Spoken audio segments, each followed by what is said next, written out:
Hello, world. I am Scruffy Matt. This is Scruffy's Retro Corner. We are once again looking at Ace Attorney, the original. And I'm sorry I'm a little late. It's been a busy day. Lots of running around. Very tiring. We'll see how we go today. I can get through at least one day of whatever is coming through, I think. But after that, might call it for the night. We'll see how we go. Hello in the chat. Hello, Don Klein. Good to see you again. How you doing today? Hope you've had a good one.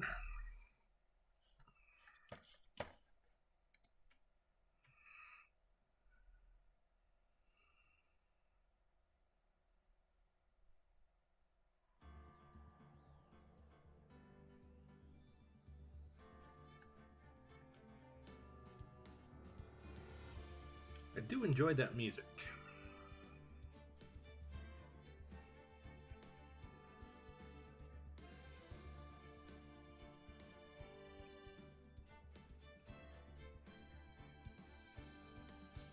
Okay, let's go. Episode 5, Rise from the Ashes. Oh, like a phoenix, I get it.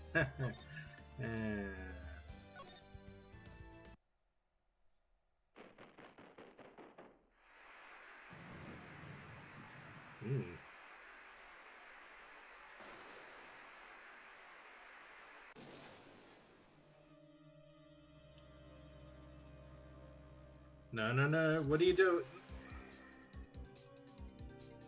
Wait, what?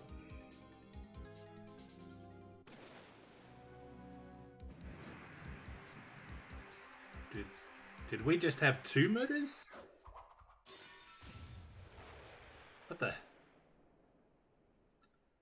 What is going on?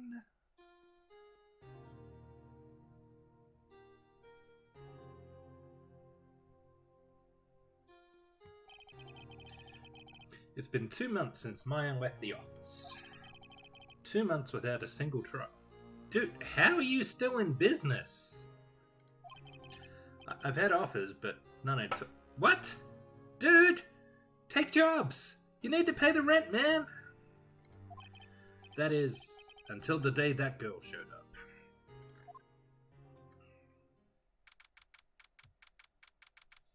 February 22nd, 10:02 a.m., Wright & Co. War offices. Why do I come here to the office every day? It's not like I want to work. There you are, finally. Where have you been? My sister's trial is tomorrow. Who are you? Doesn't matter who I am. It only matters who you are. The famous defense attorney, Mia Fey. Oh no, I think there's been a terrible misunderstanding. Oh, you're not Mia Fey, are you? I'm sorry, but Ms. Mia Fey no longer works here. So you are the coffee boy?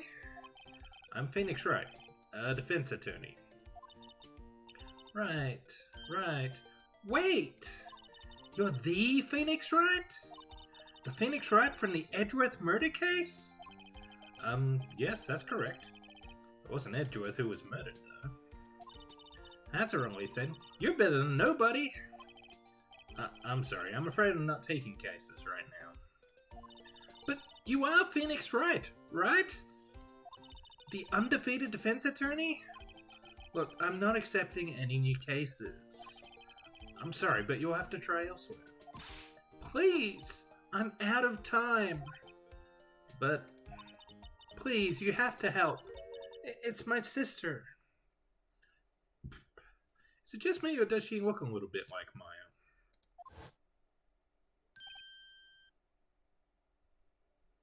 Okay. I'm taking it that's deliberate, then. Huh? Could it be?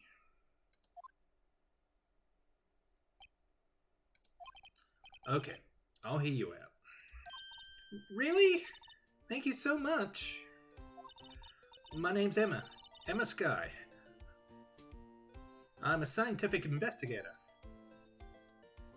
Just trying to figure out if there's a pun there. If there is, I can't see it. Scientific investigator.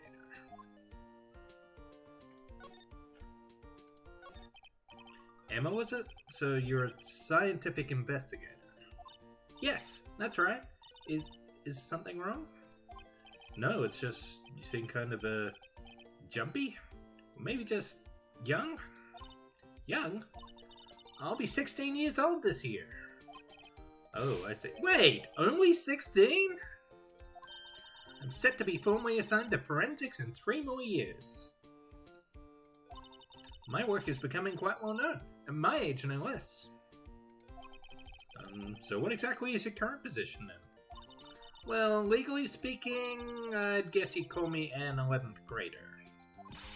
But I'm ready to do my job, at my age no less. Great. Another future professional in trial.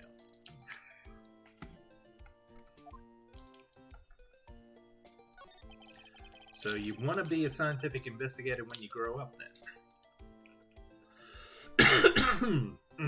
5 minutes in and my voice is already training. Excuse me? I'm not a child, I'll have you know. Still, it's good to have a go, albeit a very unusual one.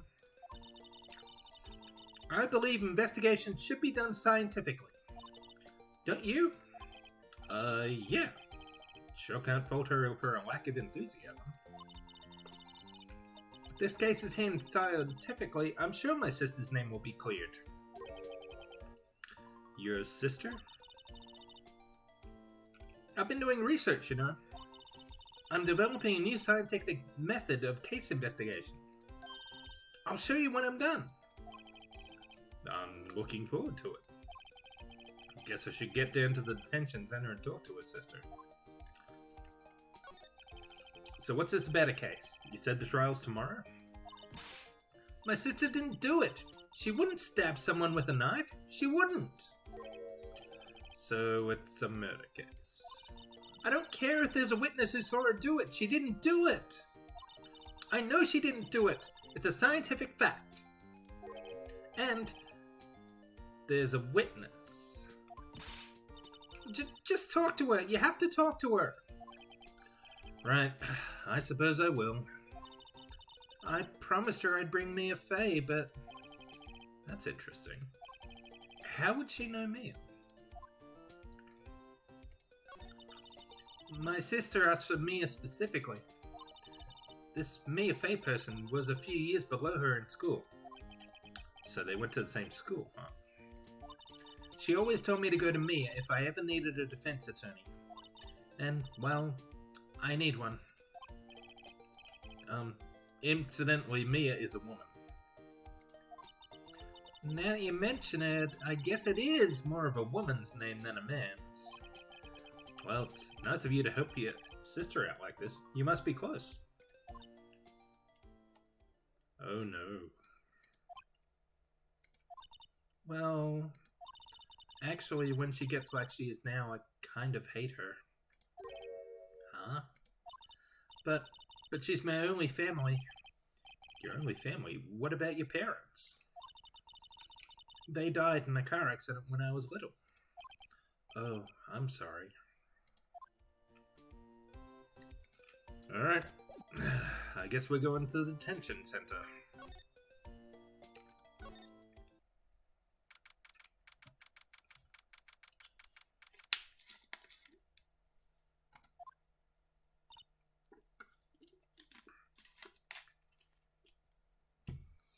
Are those meant to be sunglasses or goggles she's wearing? I'm going to assume sunglasses. I've never seen goggles with pink lenses. I wonder what's wrong with Emma. She got quiet all of a sudden as soon as we arrived. Guard, I thought I told you I didn't want visitors. Sorry, ma'am. It's just your sister. No excuses. Or did you not want to raise this here, Understood, ma'am.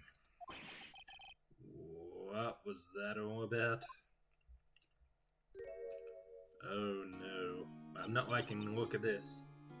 Hi, Lana. Funny. I seem to remember specifically telling you not to come here. Perhaps my memory is failing? Look, I didn't want to come here either, okay? But your trial's tomorrow and you still don't have a defense attorney. I'll be the one in court tomorrow. This has nothing to do with you, Emma. Isn't that right, Mr. Wright?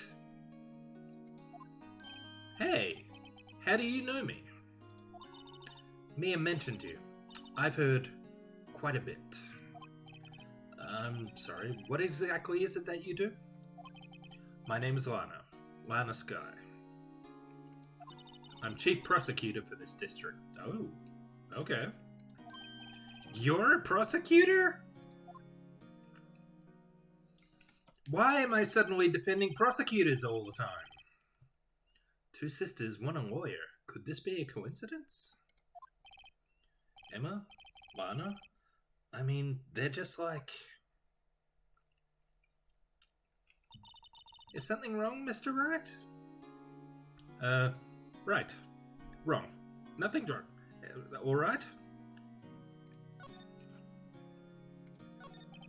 So you're the chief prosecutor? That is correct. I'm responsible for overseeing every trial handled by prosecutors in this district. I make sure the prosecutors have what they need to do the job and manage every aspect. Those are my responsibilities in a nutshell. That's an awfully large nutshell.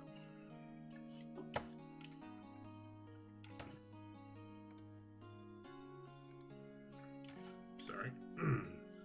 Oh, where'd it go? Still, I'm a little surprised. I would think you'd recognize the district's chief prosecutor, Mr. Wright.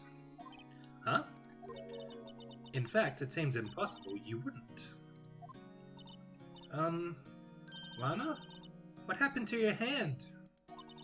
Oh, this? I cut myself by accident. When I stabbed him, that is. Huh? I'm not very good at being a criminal, I suppose. How am I supposed to defend this? Time to change the subject. Uh-oh. Oh. Apparently my laptop is not plugged in. What the hell?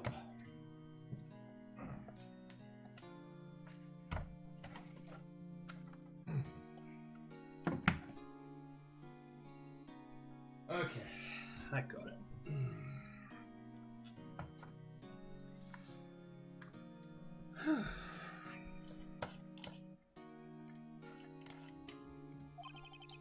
Wait, she was in the class ahead of Mia, wasn't she? You were in school with Mia, correct? A few years above her? Emma told you that too, did she? Well, why not? I did drag him all the way here from his office. Although it seems he has very little common with Mia. Hey! It was in law school. I was in my third year and she was auditing the class. She was different than the other students. Different? She was strong. She'd do anything to become a defense attorney. Anything. That was probably why she was attracted to me. Okay. I ship it. Excuse me? Intellectually attracted. Lana was top of her class in school. I was the best there was. Oh! I'm doing pretty good in school too, by the way. It sounds a bit different when Emma says it. Alright. There's something you should know from the start. Which is... the suspect in this case has confessed to the crime. Huh? Wait, but the suspect is... me. I did it. Well, Mr. Wright? Well, why don't you begin by telling me exactly what happened? The crime took place yesterday, February 21st at 5:15 p.m. That's quite specific. It was in a witness's deposition. A witness clearly saw me committing the crime. That was a bit of bad luck, wasn't it? The crime took place in the underground parking lot at the prosecutor's office. The body was found in the trunk of my subordinate's car. The prosecutor's office, huh? In your subordinate's car trunk? Classy. I was arrested on the spot, caught red-handed, as it were. Well, that's just great. So who was the victim? An investigator with the police... Oh no, not Gumshoe. I was just starting to like him. Please tell me it's not Gumshoe. I suppose the correct term is detective. A detective? Death was due to a loss of blood. He was stabbed once in the stomach. Hi, chat.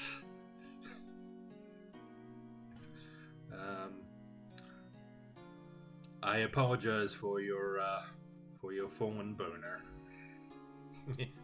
Boner. By you? Death wasn't immediate, but the wound was fatal. I see. Allow me to repeat myself, Mr. Wright.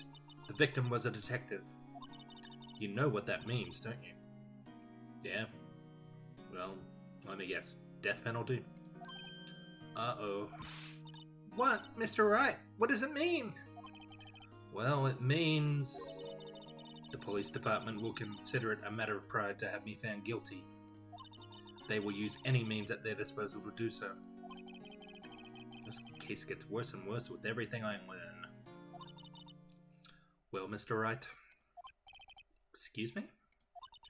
As you can plainly see, I am admitting my guilt. I think it's safe to say, there's no way you can take this case. None. But Lana! Why? Why are you doing this to me? You never think of anyone but yourself. Hey! Finally, she broke through that Terminator facade of hers. I know you didn't do it, Lana, I know! So, how can you say you did? If I lose you, I'll be all alone. I hate you, Lana!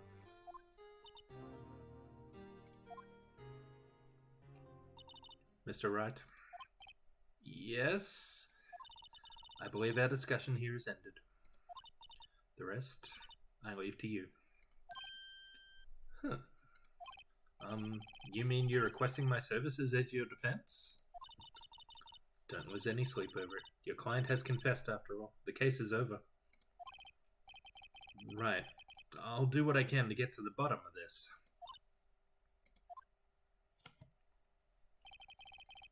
Lana has confessed to the crime, yes. But something doesn't fit. It's that look in Emma's eyes. There's something else going on here, and I'm going to find out what. I'm sorry, Mr. Wright. Huh? About what? My sister. She's not always like that, you know. I just never expected to be defending another prosecutor again. She's changed a lot. She used to be so gentle, always smiling. Everybody liked her. I see. Sorry, but I'm having trouble imagining that. What happened to her? I don't know for certain myself. I think maybe she... well, maybe not. Sounds like there's something there that defies a simple scientific explanation. Alright, let's go check out this underground parking at the prosecutor's office, shall we? Okay.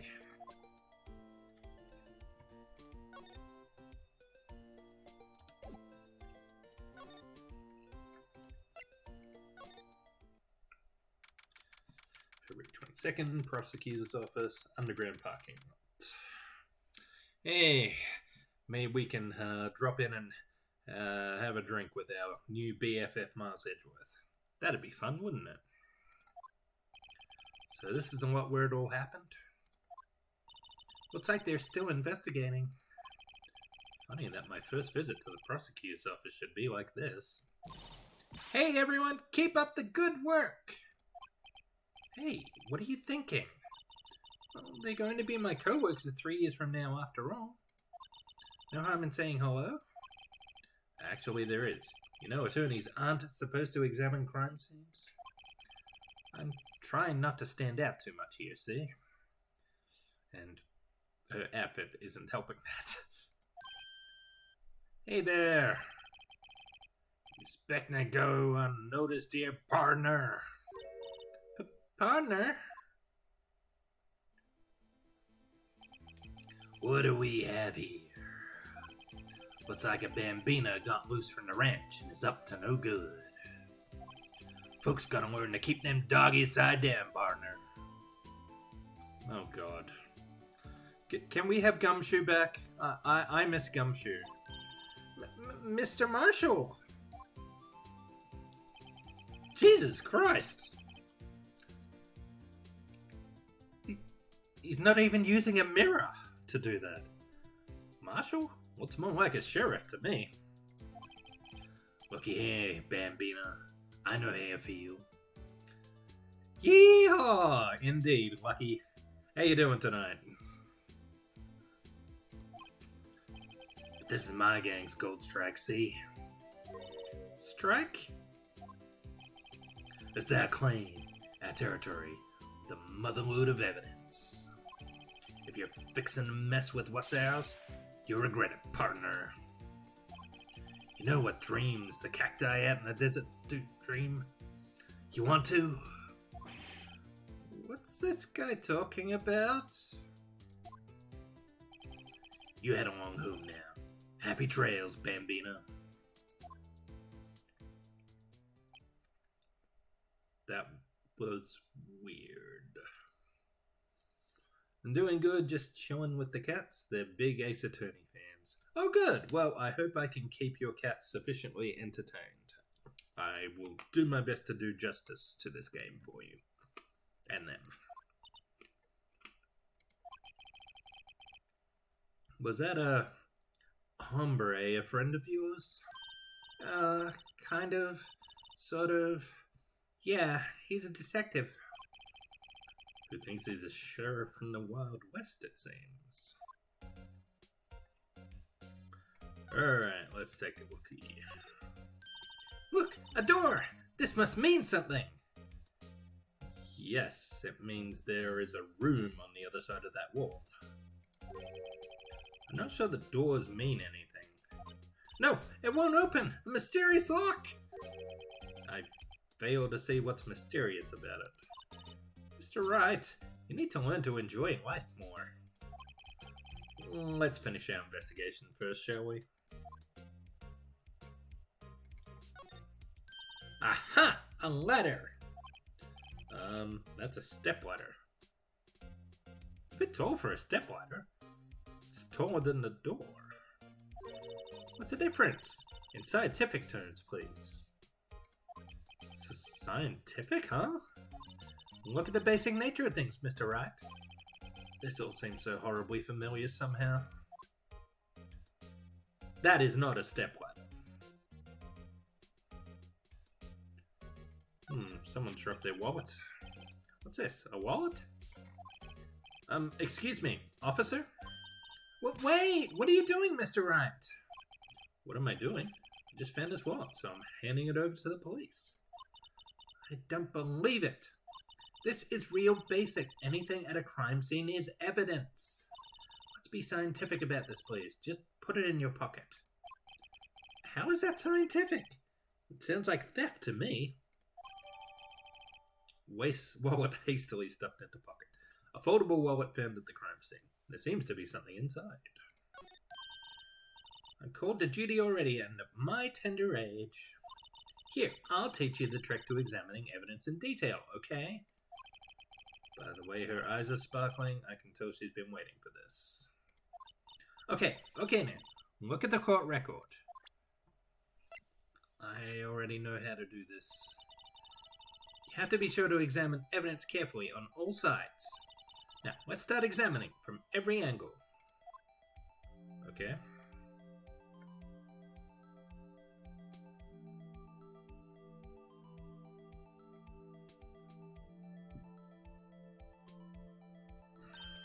Oh look! I think there might be a clue here. You should check it out with the press of Enter.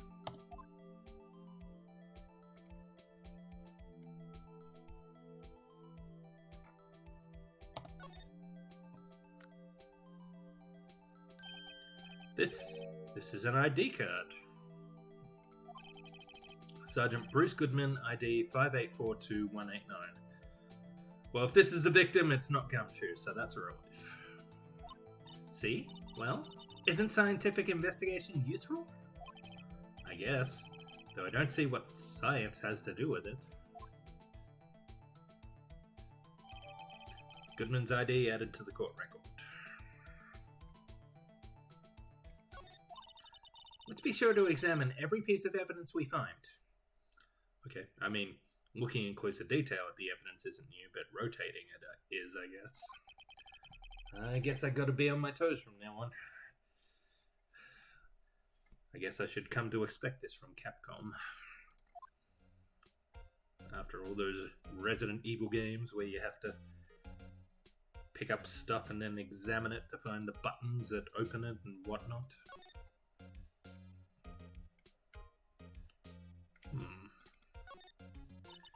This is where the cars lead the lot. The arrow on the ground makes it look more like an entrance. What are you talking about? It's plainly an exit. Well, maybe it's both. Kind of a dual purpose? Aha! The theory of relativity. What? I've got to write this down. Hey, Mr. Wright. Maybe you know, was Mr. Relativity German, or was he British? Mr. Relativity. Are you sure that was his name?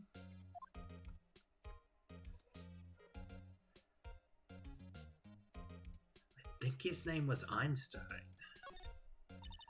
You know, the dog from Back to the Future? He's the one who came up with the theory of relativity, right? Look! A stylish glass-walled room. Very nice. You can see the whole parking lot from in there. It says security. Perhaps it's a cafe? Are we sure this girl is a scientist? Huh? Cafe security. Yeah, that must be it. Let's check it out later. I hate to break it to you, but I think that's probably just a security guard office. You know, I scored a 97 on my science test the other day. Too bad they don't have a test for common sense.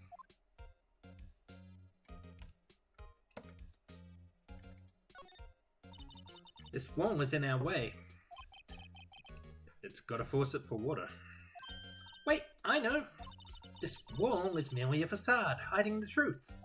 This is no wall, but a water tank! I fail to see how it makes any difference either way.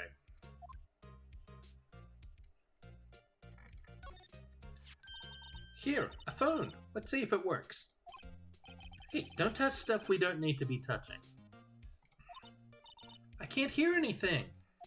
My ears! No! My ears! Maybe it's due to the barometric pressure! What is she babbling about? Hey, what'd you just say? See? You can hear just fine. The phone's broken. An oil drum. Looks like it's filled with water. It's heavy. I can't even budge it. The drum over here is on its side. Wait, I know. I'll hide in here and do a stakeout. I think you'll probably just get arrested. In fact, you may not even have to hide in that drum to get arrested. What? I'm not suspicious. You keep telling yourself that. Oh, hello. No, nothing, no. Interesting. Is that everything?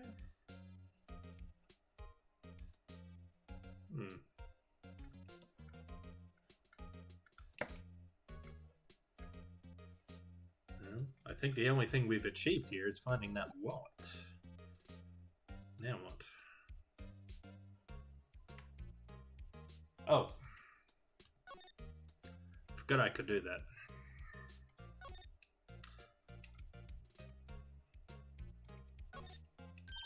Well, no time to waste. Let's get hunting for clues. I wonder what this is. Well, partner, looks like you got no intention of going home quietly. The sheriff. Like I said before, this here's our claim. You'd best be moseying along, unless you're fixing to bite the bullet. Scary. Could you just tell us one thing? Who owns that car? Well, the little filly's got a good nose on her. You want to know who rides that red Mustang with the body in her saddle, eh? Please. No problem, partner. About time for victuals anyway.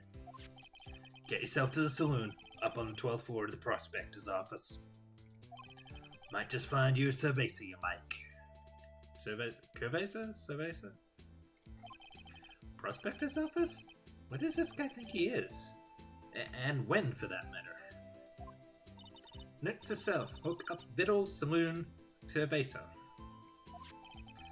Maybe we should check out room 1202, the High Prosecutor's office. I wouldn't have thought that weed was allowed in the prosecutor's office, but okay.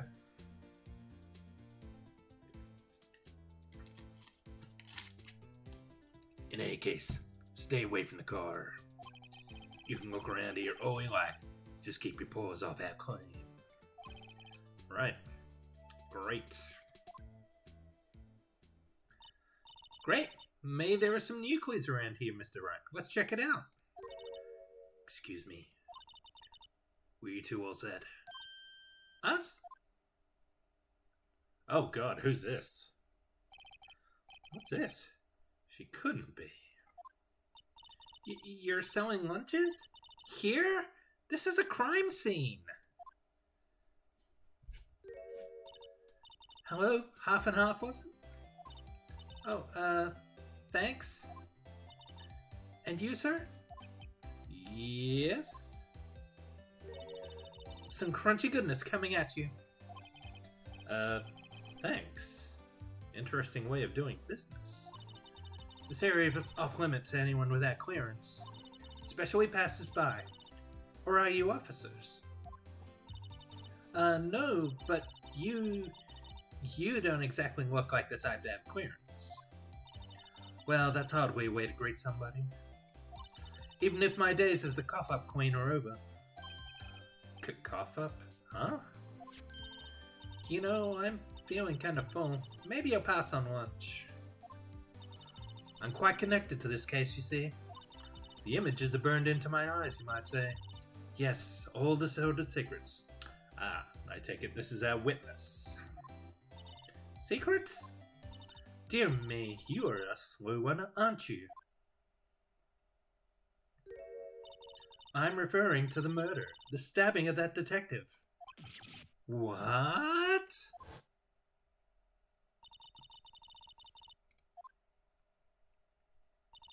You mean you're the witness my sister was talking about? Please, cough up, Queen. Tell us what happened. The name is Angel Star. Don't you go forgetting it. Or before you know it, I'll have you whimpering at my heels. Yes, ma'am. Yeah, she means it.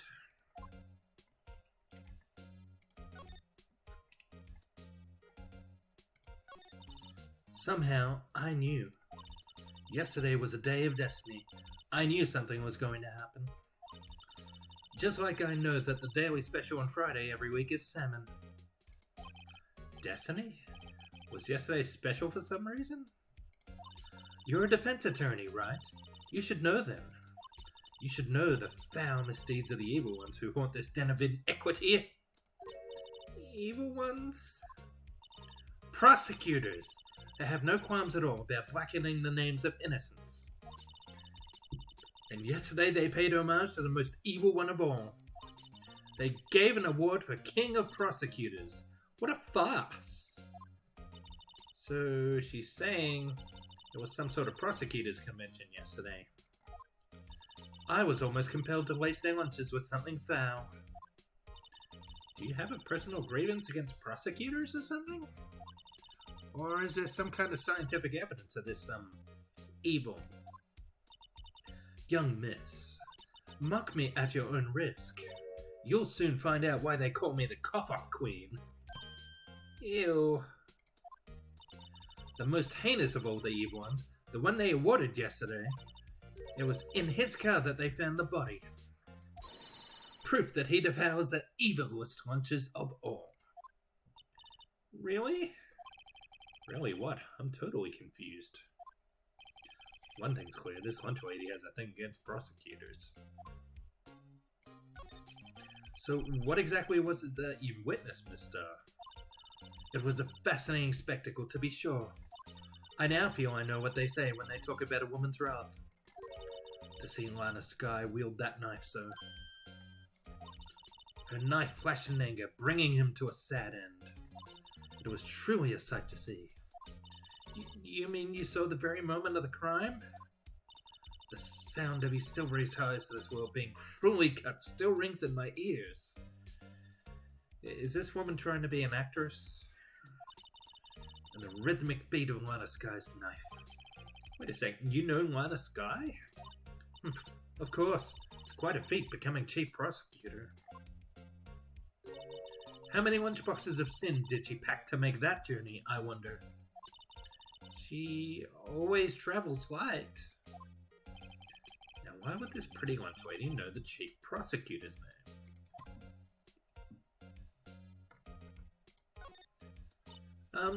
Could we ask you a bit about yourself, Miss Star?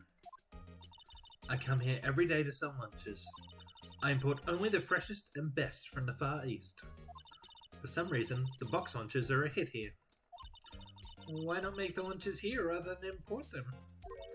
Did you say something? No? Only true connoisseurs can understand. The kind you can only tell someone who has tried General Tso's Trilobite lunch set. Never mind. You win. I don't even want to appreciate part of the Trilobite's flavor. Anyway, I come here every day to sell lunches. My boyfriend works in the security room here at the prosecutor's office. Your boyfriend? See the security room over there? The glass-walled booth? I sell my lunches, and since I'm here anyway, I drop in to see him. Since you're here anyway, I guess selling lunches is more important than romance.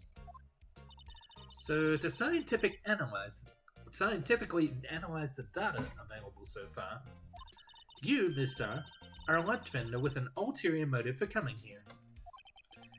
Useful analysis. Not.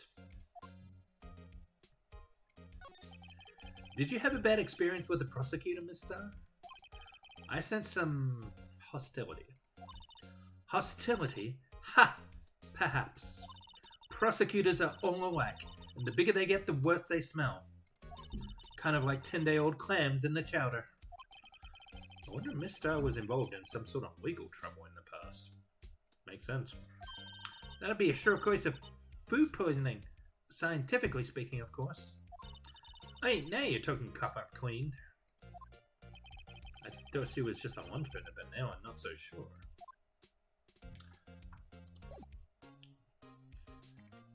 Let's get back to looking around, shall we?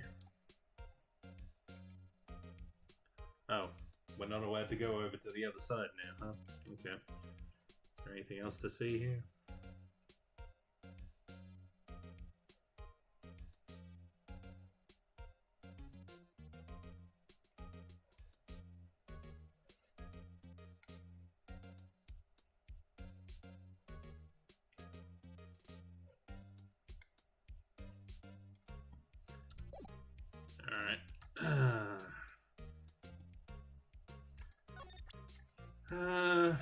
Let's see if she recognizes this dude. About this card. One-time vendors only accept cash, no cards. Especially not a card belonging to someone else. No, this isn't a credit card. It's an ID card. It belongs to a detective. And you're showing this to me? The lunch lady? Why? That's like showing a fine ham to a detective. Why do I always feel like I'm being mocked? Okay.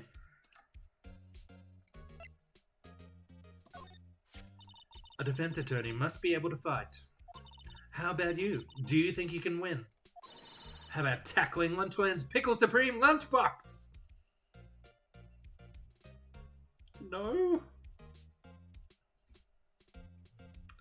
My partner will be very angry at me for this. She loves pickles, but no, I don't want that. Wow, it's really crunchy. A box of pickles? Kind of a sad lunch if you ask me. Alright, well, I don't think we're achieving much here.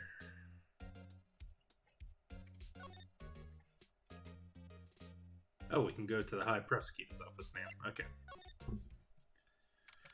Again, not sure why they're smoking weed in the prosecutor's in the office here. Save it till after work.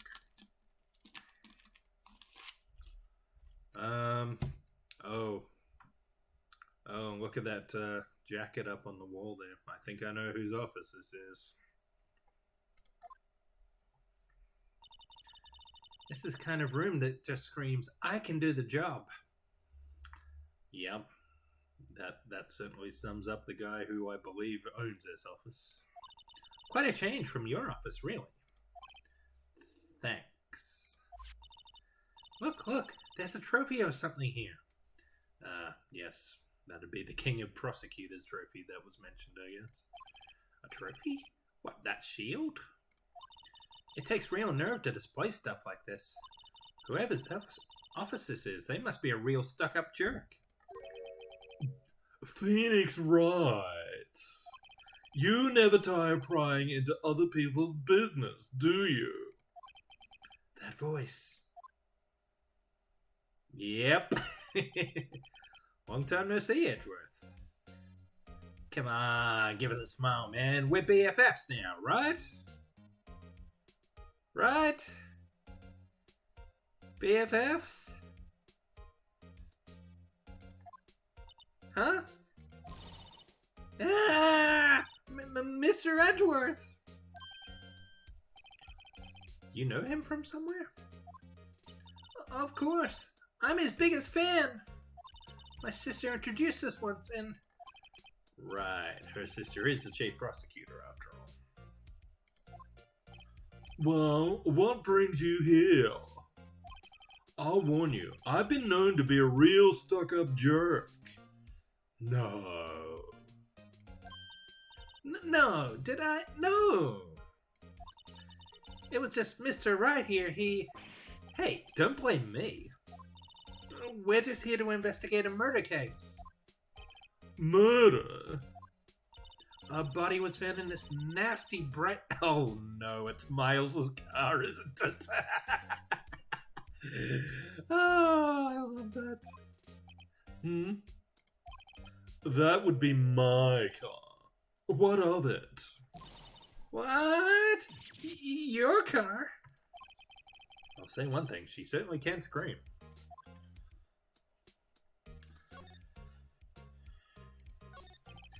So the body was found in your car?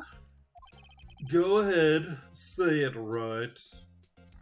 You think I did it, don't you? After you went through all that trouble to help me last year, no less. No, we don't think you did it. I mean, it was my sister who stabbed him. Wait, no, she didn't do that. I mean... Wait.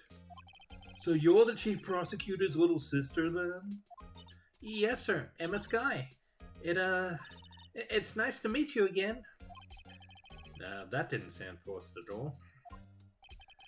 Ah, now I remember. You've really grown. I'll admit it was a surprise for me, too.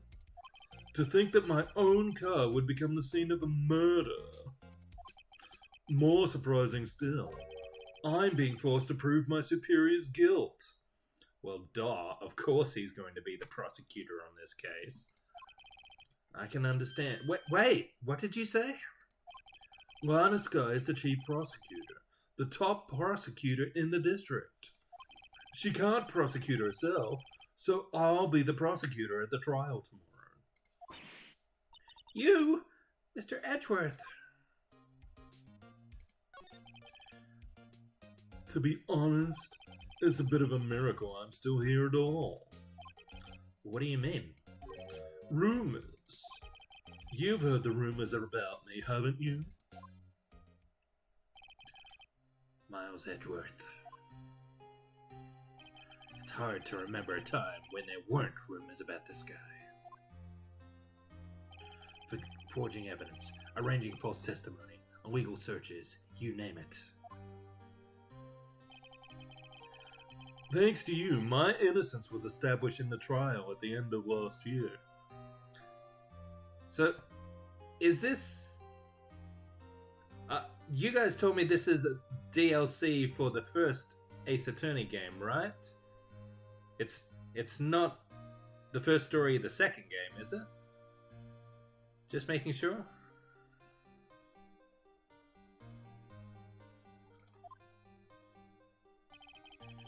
However, there are some who say I'm the one responsible for the current incident. What? That's crazy. Some people need very little excuse to think ill of others. It's a fact of life, impossible to stop. But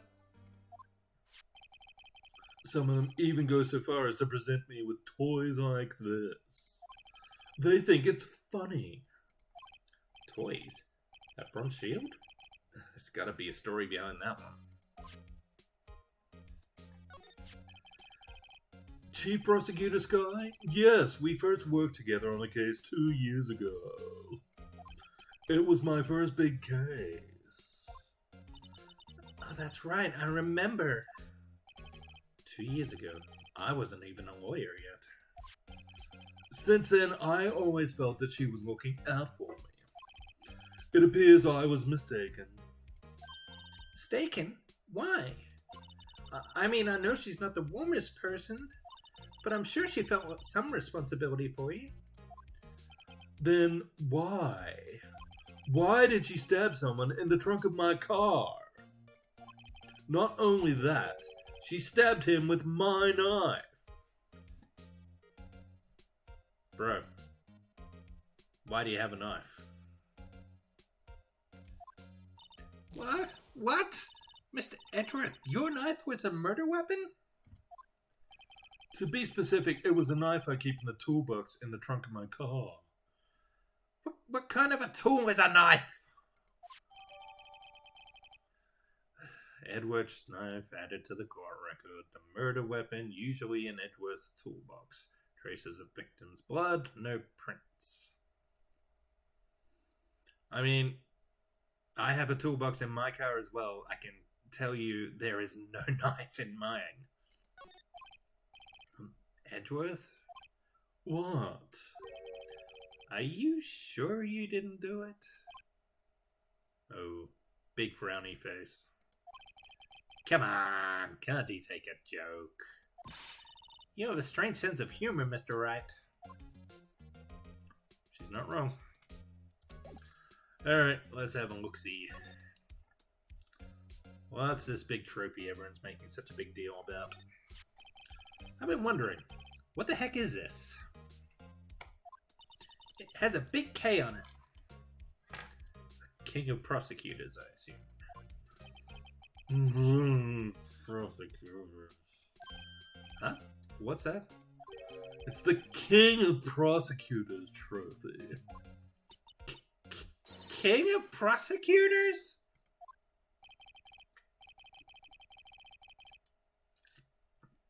It's a great honor. They send that shield to the best prosecutor each year. What? So? So that K, that's... K stands for king? Yeah, you got a problem with that? I didn't design the thing. King of prosecutors. Kind of like employee of the month, only better. King of prosecutors trophy added to the court record. Given to Edgeworth, king of prosecutors, at the police department on the day of the murder. Wow. I guess that makes Edgeworth royalty now. Oh, I shall practice my curtsy.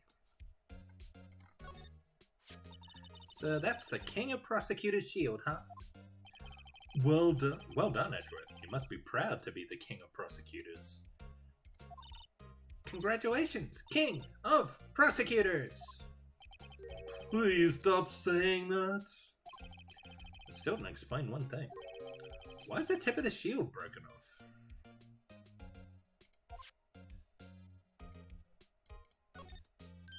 Wow, this jacket is even lacier than his usual ones.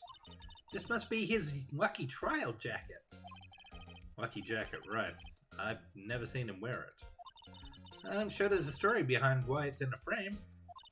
Maybe I'll be naughty and take a picture. He's getting way too excited about this.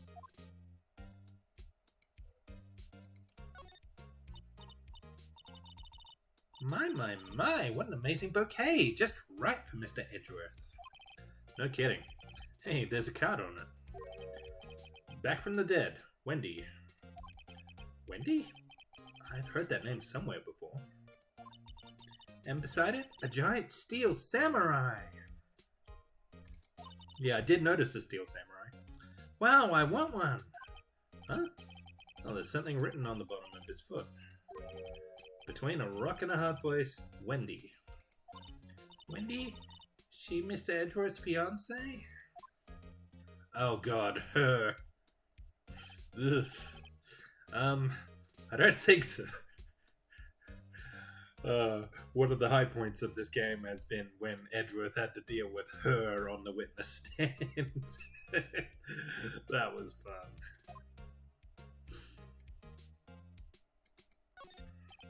Work desk. It's quite tidy, as one might expect. What a nice desk! Easy to use and easy on the eyes. It's polished so well I can see my own reflection. Strange. Why did I just picture Detective Gumshoe? Maybe I'll take that nameplate plaque as a souvenir. Don't. He'll sue you. He would too.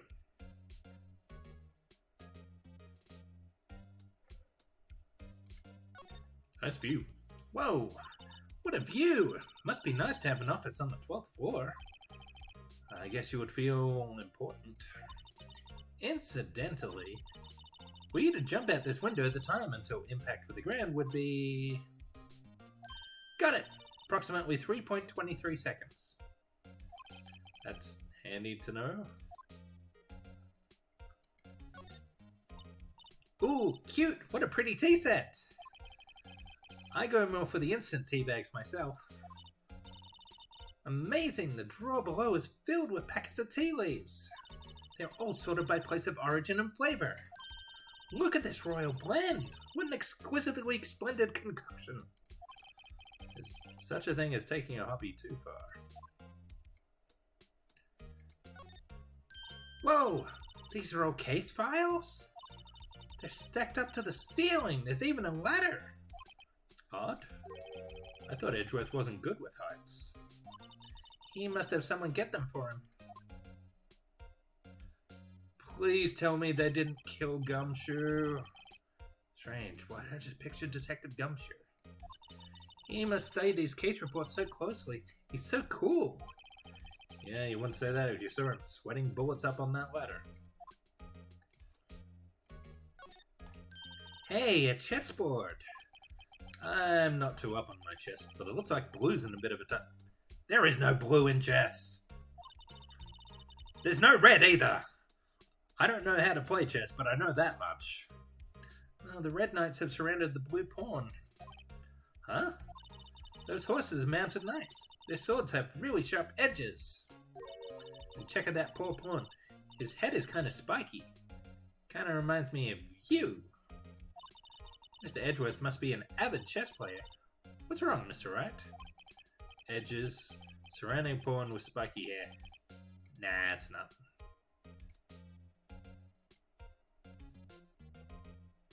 Phoenix does wear a blue suit, doesn't he? Mars wears red. I see. I see.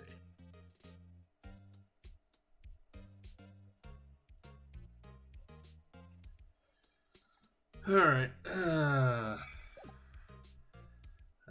Maybe Edgy the Hedgy can tell me about this.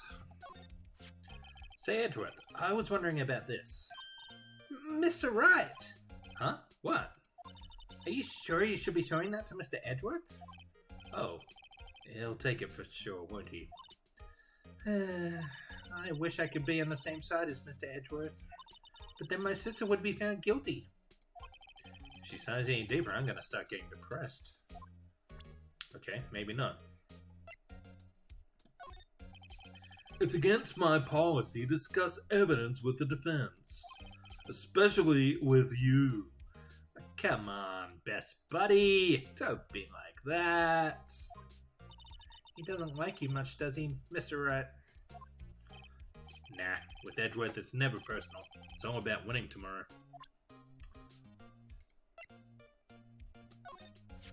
So basically it says you were the best of the best last year, huh?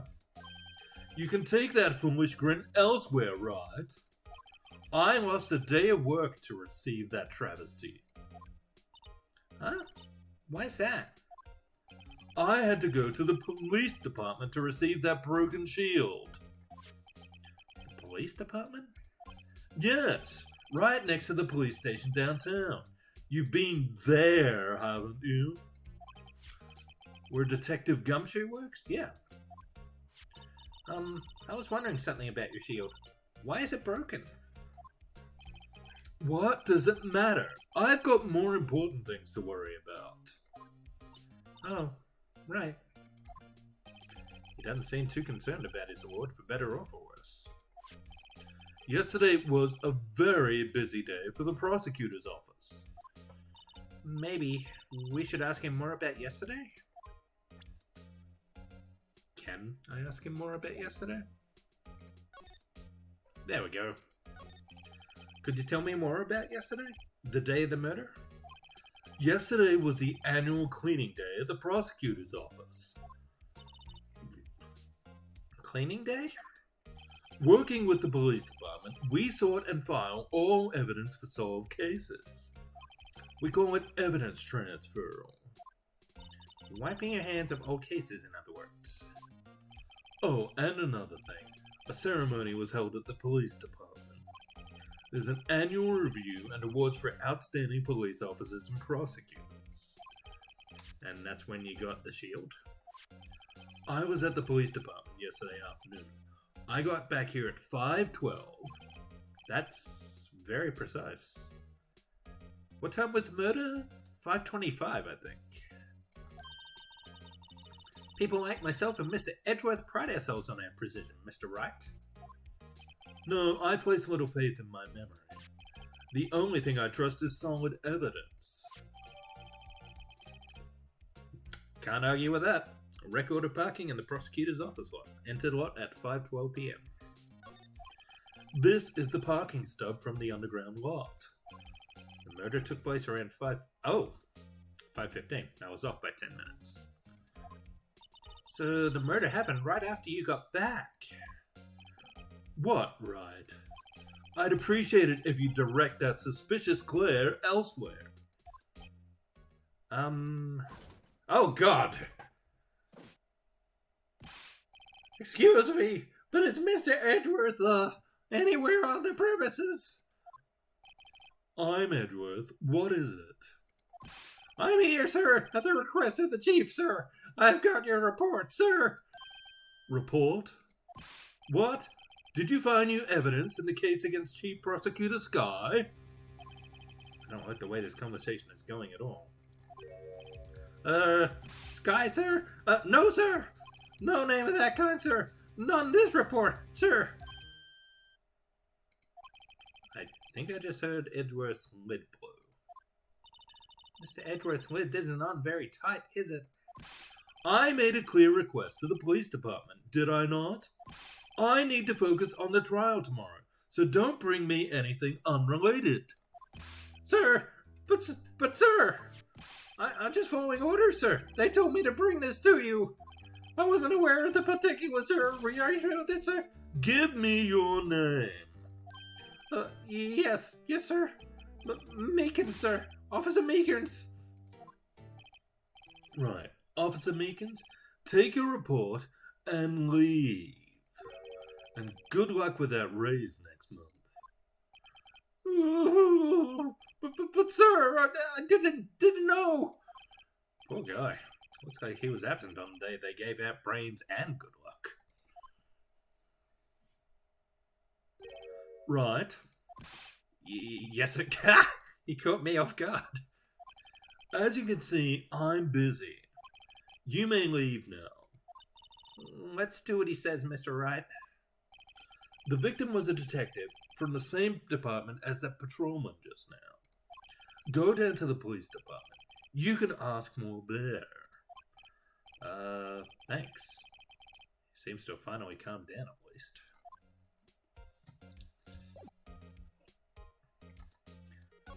Bye, best buddy. No, I don't want to talk to her again. Thank you.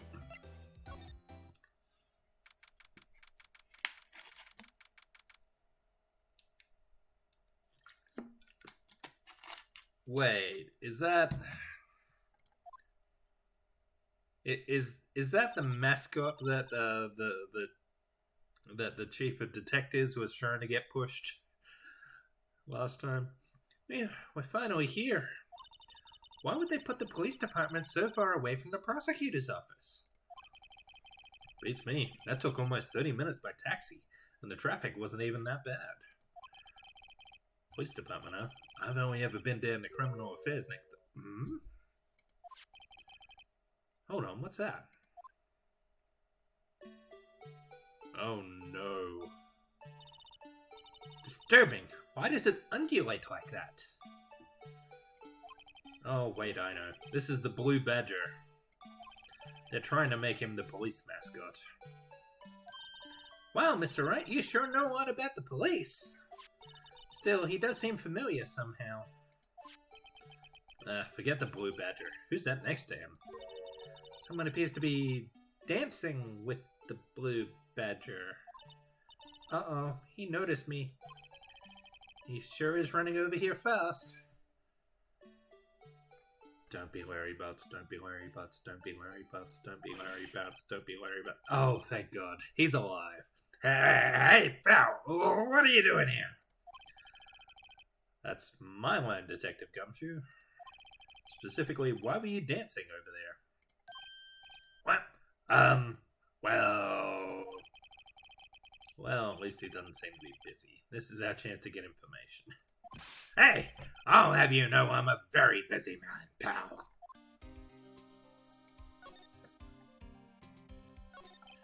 I'll give you one word of advice, pal. You'd better not agree to defend the suspect in this case. Why not? Huh? Well, it's just that the chief prosecutor has confessed to the crime. She says she summoned the detective to the prosecutor's office and she killed him. But what if she's not telling the truth? Yes, well, no. Come on, pal. There's plenty of evidence against her. But what if the evidence was faked? Hey, pal. Can I speak to you for a second? Huh? Me? Why is this little girl so peeved at me? She's a relative of the suspect. She's Lana Sky's sister. Oh, the chief prosecutor's little sister?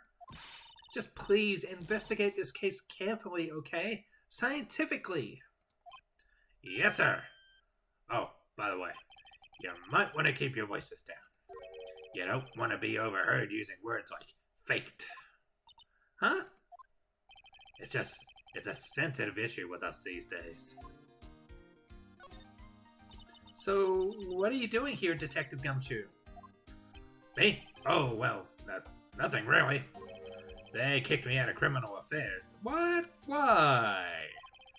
Detective Gumshoe, what'd you do this time? What do you mean this time? Then what happened? I know things are busy right now. I mean, with my sister's case and all. It's true. We've never had a chief prosecutor murder anyone before. Only the highest ranked people are being led into criminal affairs now. The lowest ranking guy in there is our chief of detectives. They're not letting any of us rank and file detectives in at all. None of you? I know it's an important trial, but isn't that a little odd? So anyway, I thought I'd spend the day getting the badger dance down pat. An excellent use of your time, Detective Gumshoe. Isn't there anything else you could be doing? The chief of police himself is directing this investigation, pal. Oh, God. And Officer Marshall was assigned to the underground parking lot. Officer Marshall? Now I think about it, Emma did seem to know that Marshall better. A patrolman in charge of a crime scene. It's unheard of, pal. Yeah. It is weird.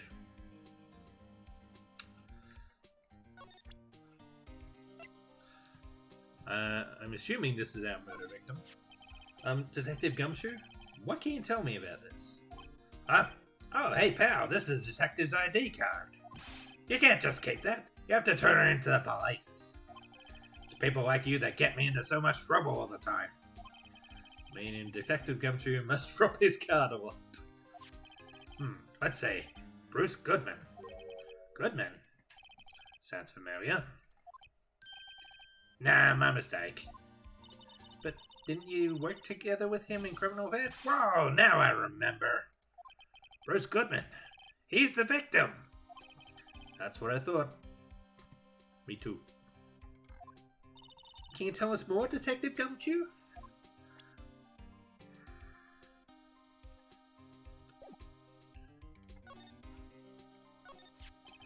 So, this ID card belonged to the victim. He was a detective, like myself. Detective Bruce Goodman. Don't you think it's strange? I mean, why would the victim's ID card be lying on the ground? Well, technically, we found it in his wallet on the ground.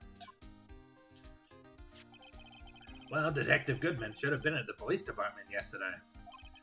There was an evidence transfer for a case he handled 2 years ago. Evidence transfer? Mr. Edgeworth mentioned that too. But Detective Goodman was killed at the prosecutor's office. Well, that's the thing. It's hard to say this, but word is that the chief prosecutor Sky called him out there to the parking lot. And one is confessing as much. Interesting. No.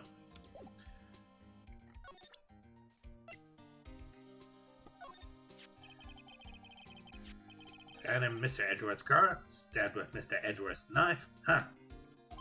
What would drive Chief Prosecutor Sky to do such a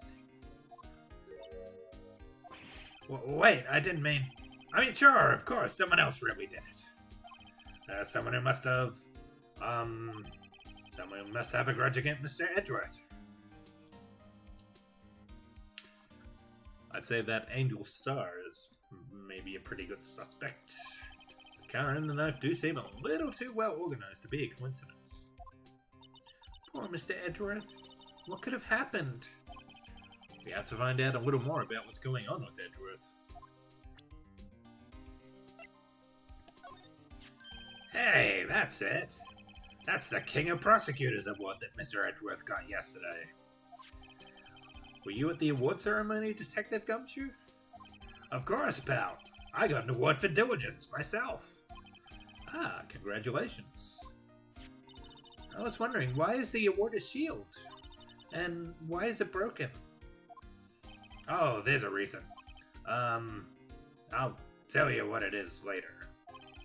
Apparently he's forgotten. But I was proud of Mr. Edgeworth for winning that award. Even with all the naysayers in the prosecutor's office. Naysayers? Must be because of the rumors. And if Mr. Edgeworth goes, then with Mr. Edgeworth. Oh, yeah, wait.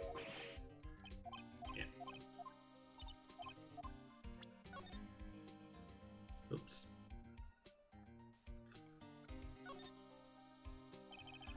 Miles Edgeworth, 1712. This is the day of the crime. The murder took place 3 minutes after Edgeworth parked his car. If only he was held up with a couple of extra red lights, he wouldn't have been caught up in this whole affair. Perhaps.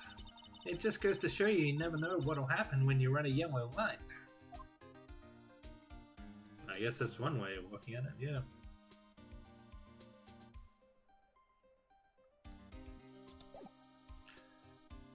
I suppose I should examine some of the other stuff here too.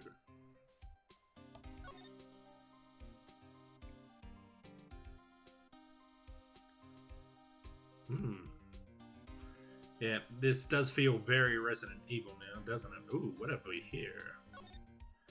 This really does feel Resident Evil. Hey, check it out! There's a metal plate here!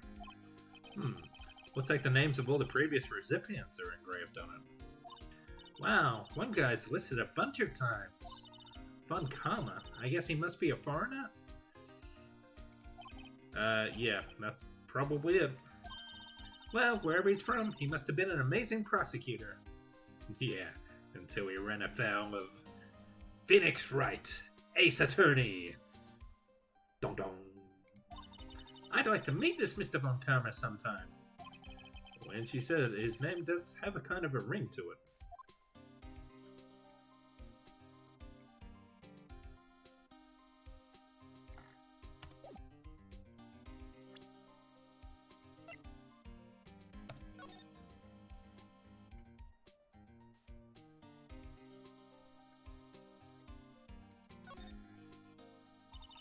This must be the victim's blood, right? Either that, or Edgeworth got himself peeling an apple. Could be Lana's blood as well. She said she cut her hand. What's Edgeworth doing with a knife like this, anyway? Hey, maybe he spends his weekends roughing it in the wild. Edgeworth in the wild? I think my fruit peeling theory is a bit more likely. Are you kidding? I always pictured him as an outdoorsman. Now there's a scary thought.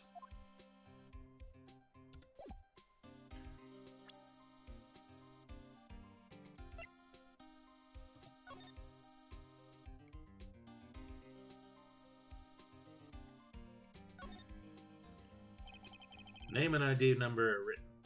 Yeah. Sergeant Bruce Goodman, ID 5842189.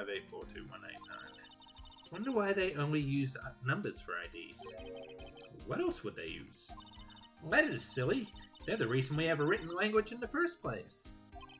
True. Sergeant Bruce Goodman, ID Yabadab. Yabadab. See? Wouldn't that be better? Yabadab?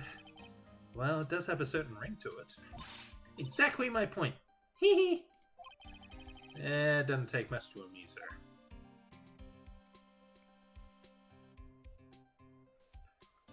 Woo, wee, woo, woo, woo. I'm easily entertained as well. Alright, shall we have a look around here? I don't think there's much to see. I always get excited when I come to a police station. Why is that? It just feels like I jumped into a movie.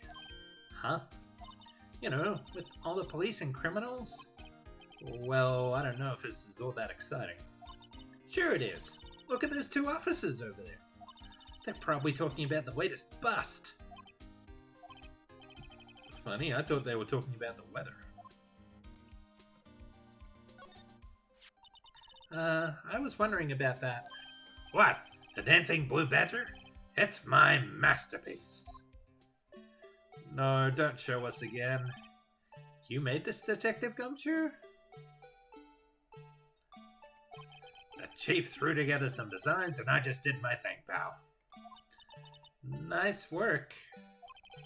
It's battery powered, so it can go anywhere. There's no switch, so it just dances until the batteries die. Poor Blue Badger, fated to dance until he drops. Wow, grim. A work of art designed by the Chief of Detectives and created by Detective Gumshoe. Work of art.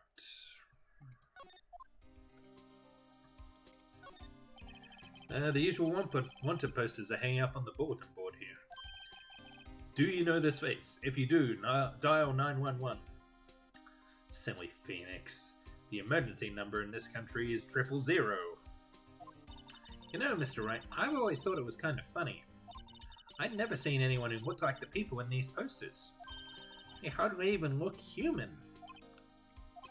She has a point.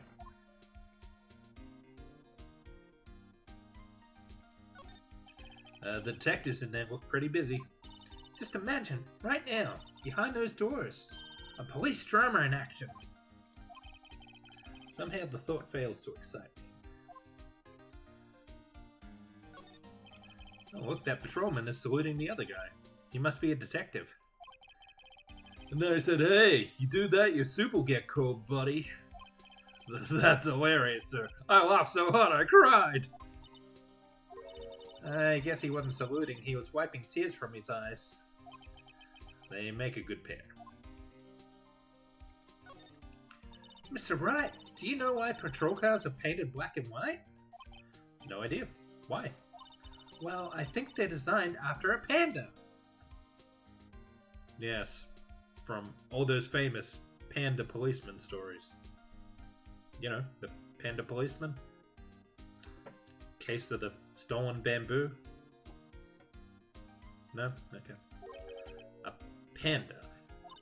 Not that I have scientific proof. It's just a theory. Do you mind me asking how you came up with that theory? It was when I was on a school trip. I saw a patrol car at a canyon. We had just been at the zoo, see. What about zebras? Or did they not have those at your zoo?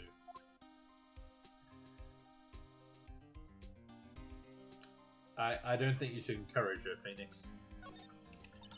The banner here is announcing the crime-fighting campaign. Nice slogan. I wonder if they'll be selling fingerprinting sets.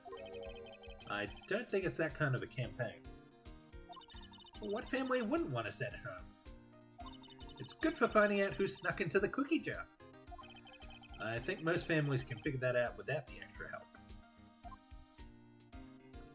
Alright, I think that's everything here.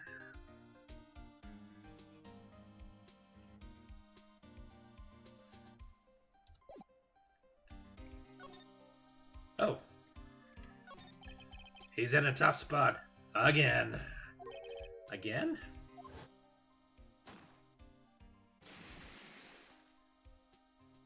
Good times. Well, it all started with the murder of that defense attorney, Hammond. But Mr. Edgeworth was found innocent. Listen, pal, there have always been rumors about Mr. Edgeworth. Forging evidence, making deals with witnesses. Nothing outright, but there were always whispered rumors. Ever since he was accused of murders, no one's whispering. They're practically shouting. But there's no evidence against him. Well, Mr. Edgeworth has always had unusually strong ties to the department higher-ups. It's only natural that people would be suspicious. I had no idea he was under the gun. Anyway, this latest case has started a new rumor. People say the only reason he took this case is because he's aiming for the chief prosecutor position himself. I wouldn't put it past him. What? But I know the truth, pal. Nobody wants to be the one who has to prosecute the chief prosecutor. Mr. Edgeworth is biting a bullet on this one. He's doing this for all of us. And that's all I know about that. I'm not officially on the case, you know. Thank you. Why aren't you handling the case? Why aren't you handling the case, Detective Gumshoe? We met the guy who is. What was his name? The guy in the parking lot? That'd be Officer Marshall. He was appointed directly by the Chief of Police. Officer Marshall. Is he some kind of Wild West sheriff or something? No, Jake Marshall's just a regular officer. From West LA. For a moment there, I wasn't sure. Look, pal, let me try to make things a little easier for you. Show them this, and they'll let you examine the crime scene. Maybe. Detective Gumshoe's letter of introduction added to the court record. Received from Detective Gumshoe. Allows the bearer to investigate the crime scene. I'll be surprised if this gets us anywhere. Just act like you're supposed to be there. Nobody will get you twice, pal. Thank you, sir. Also, I'm glad you're not dead.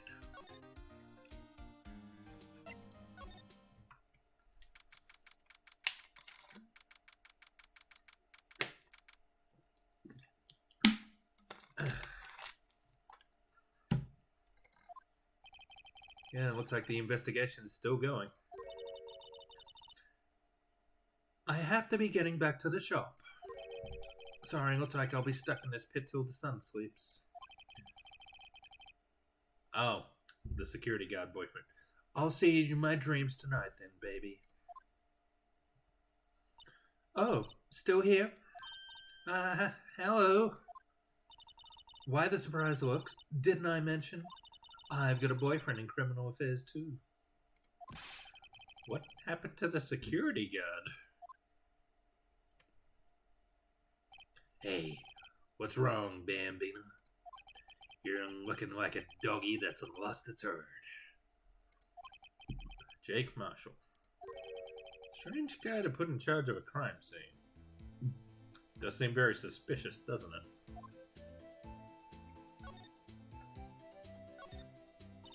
There's something I want to ask you. Seen the crime. A cold grave for men who've lost their dreams. Me, I watch over them as they sleep, dreaming of the desert's harsh judgment. He's asleep. It'll be all that drinking on the job. Well, should we show this hopeless case something to catch his interest? There's something I want to ask you. Oh. Fine.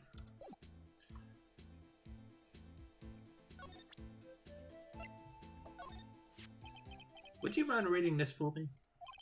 What's this? I warn you, fan letters to me go right in the spittoon. It's a letter of introduction from Detective Gumshoe. May we investigate? Gumshoe? Ah, that old cowdog. He holding a birthday party or something? Huh? Look, where it should say letter of introduction, it says invitation. Ah, I think he just miswrote it. Wait, why am I getting all defensive here? No worries. This proves it's from Detective Gumshoe. Better than the blood test. Guess I better let you in then. Thank you, Officer Marshall. Oh, that's right. He's a patrolman, not a detective. Which reminds me. Hey, wait a sec. Isn't a crime scene supposed to be handled by a detective or higher? Well, folks, clues are calling. Welcome to our gold strike. Be like the settler. Strike out for lands unknown. Manifest destiny. Let's have a hootenanny. Yeah! Note to self. Police investigations are like settling land. Well, Mr. Wright, what do you say? I say I won't be needing this anymore. Detective Gumshoe's letter of introduction crumpled and discarded. Hopefully into a proper trash receptacle. Alright.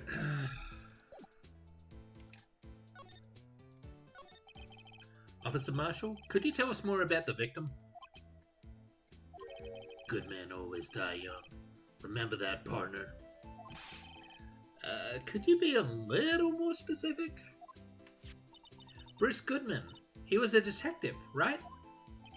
Well, aren't you a feisty doggy there now? Detective Goodman was stabbed here at 5:15. The smiling Madonna told me the tale. I think he means a witness, Ms. Angel Starr. One stab to the chest. Fine piece of work. This here's the autopsy report. Goodman's autopsy report adds to the court record. Death due to loss of blood, one knife wound, died within an hour and a half, 4 p.m. Was my sister involved with the victim in any way? Funny you should mention that, Bambino. Chief Prospector Sky and Detective Goodman had nothing in common at all. Nothing in common? They apparently worked together on a case a few years back. So there's no motive. Goodman wasn't a particularly gifted detective. That's one reason why he didn't do much work with the chief prospector. But my sister called the victim here on the day of the murder, right? Here, to this parking lot. So it seems. Like calling it on him then to a shootout at high noon. I don't mean any offense, but Officer Marshall, you're a patrolman, right? Not a detective. You call me out, they shoot you for that in Texas. Huh? I was one of them fancy shoe detectives till 2 years ago, to tell you the truth. Oh, really? Now he tells me. But you're a patrolman now, so how can you be in charge of a crime scene? Nothing gets by you, does it, Bambina? So why are you in charge? No reason. We're just short on our hands right now. I keep an eye out in the meantime. That's odd, though. Detective Gumshoe was saying he had nothing to do. Nothing important, at least. He's nothing but a sad old cat dog that can't find his tail. Maybe it's because he runs with that Edgeworth, eh?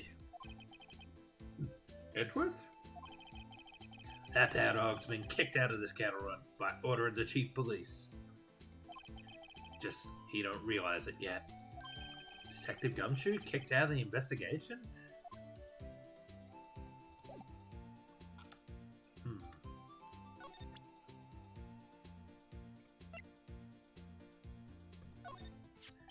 What's that? Some sort of police passport? This is Detective Goodman's ID card. Strangely enough, we found it a good distance away from the crime scene. Good distance, and this rat hole? If you want distance, get yourself to Texas. Texas? This is a tiny little crime scene, a tiny little town with tiny little evidence. What difference does a few yards make, compadre? Note to self, if you encounter suspicious evidence, think of Texas. There's no better way to stay than to hang out with the pros. Alright, compadre, count to 3. Huh?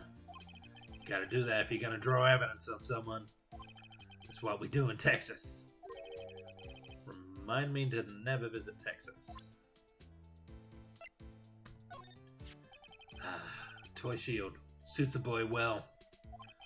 What exactly could you shield with that? A toy knife, maybe? Officer Marshall, don't you have anything good to say about Mr. Edgeworth? You don't like him, right? We get the point. You know, when I was a detective, I got one of these. Funny, let me guess. Did it have a K for King of Detectives on it? Hey, they could use the same shield over and over. Note to self, the prosecutor's office and criminal affairs are surprisingly cheap. You know it, they've gotten cheaper with every passing year, I tell you. 5:12 p.m. Prospector's bright red steed came in at a trot, real slow-like. A trot? My Madonna tells me the crime occurred 3 minutes later. So it seems the chief prospector was lying in wait. Maybe waiting for a prince to ride in on his bright red horse. Smello to you as well, Peaches. How are you doing today? They're all about that Texas life, aren't they? Well, this guy certainly is, if no one else. So what you mean is the killer intended to use Miss Edgeworth's car all along. Oh, I can't wait to see what he has to say about this. Alright, but oh. Okay. He's got nothing.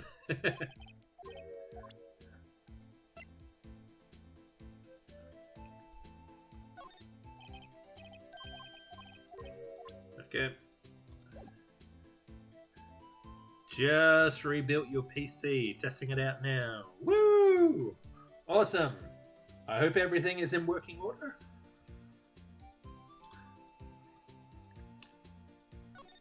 Alright, so we can finally have a look over here now.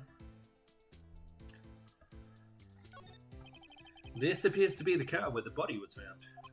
Yeah, it looks like the lock on the trunk is busted.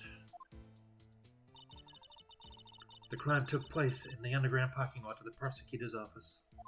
The body was found in the trunk of my subordinate's car. Find a luxury car. It just screams, I have money to burn. Yeah, prosecutors get the big bucks. This rope, is it? Yep, they laid it in the outline of the victim's body. So wait, the victim must have died when the killer closed the trunk on him. You've got to be the only person I know that would come to that conclusion.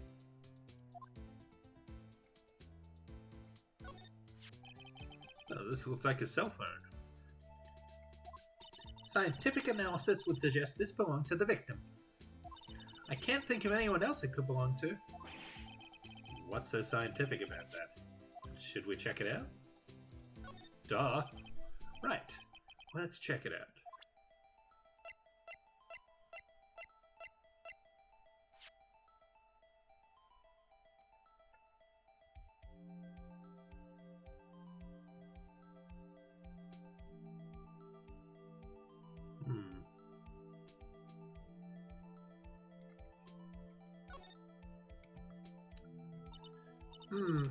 This phone's still on the redial screen.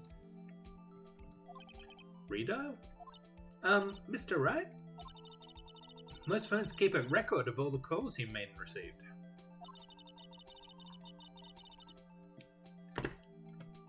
You just press the blue button to display the last number you called.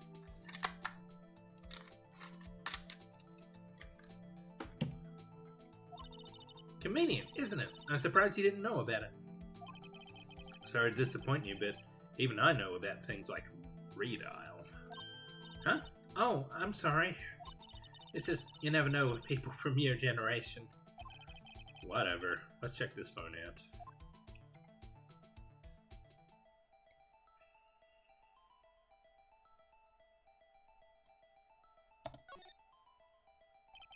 Now, to see who the owner of this phone called last. Note to self, a defense attorney doesn't think first, he just pushes the button.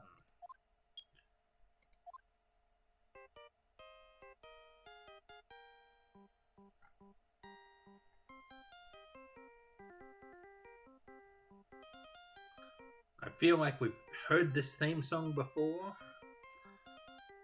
I don't remember whose it is though. Is it Edgeworth's? Hey, that song! I know that! Hey, what's going on over there? Ah! Oh, so sorry. Dude, you're ruining our jam. I see you, partner. You pressed redial on that phone there, didn't you? Well, yeah. Whose phone is this anyway? It was on the ground over there. Whose is it? That belongs to Chief Prospector Sky. What? It's my sister's? She apparently dropped it when she was taken into custody, right after the crime. Look, the last call was made right when the murder occurred. Looks like she was fixing to call someone. Says she only spoke for a few seconds according to this. Who did she call? Ghostbusters? No idea. Sorry, partner. Now, I got a question for you, partner. I heard a phone ring just now. One of those newfangled ringtones. Oh, that? Oh. I'm sorry, that was my phone. Well, what? Your phone? Yeah, it's kind of strange, but someone called me right as we picked up the other phone. Wrong number.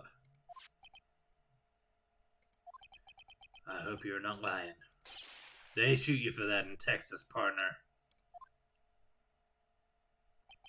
Uh-oh. I've incited the wrath of the Lone Star Patrolman. Cell phone added to the court record. Property of Lana Sky. Last call made at 5:18 on the day of the murder.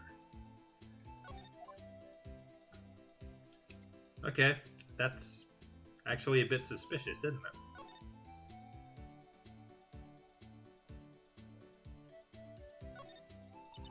A block. This area is reserved for prosecutors. Defense attorneys are relegated to B block. I dreamed the day when I will be able to park my car here. I'll go over to B-Block to buy my hamburgers from you, Mr. Wright. I'm not planning on giving up my job that soon.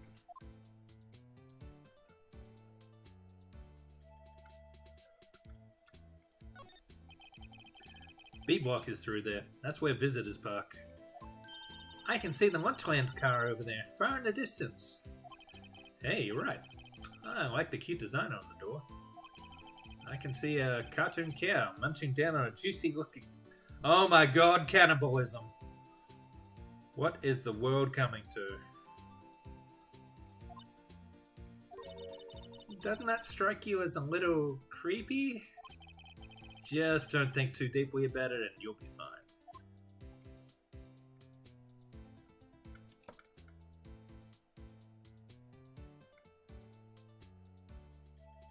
Ah, big door.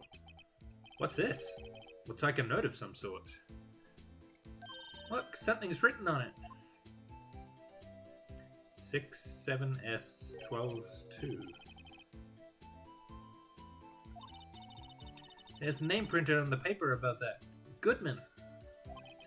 Maybe it fell out of his pocket when he was killed? Well, so, what does it mean, Mr. Wright? How am I supposed to know? Note to self, for deductive reasoning, go to Edgeworth, not Wright. Sure, Edgeworth wouldn't know what this means either. Goodman's note added to the court record. Victim's memo found in the car trunk. Okay. Cool.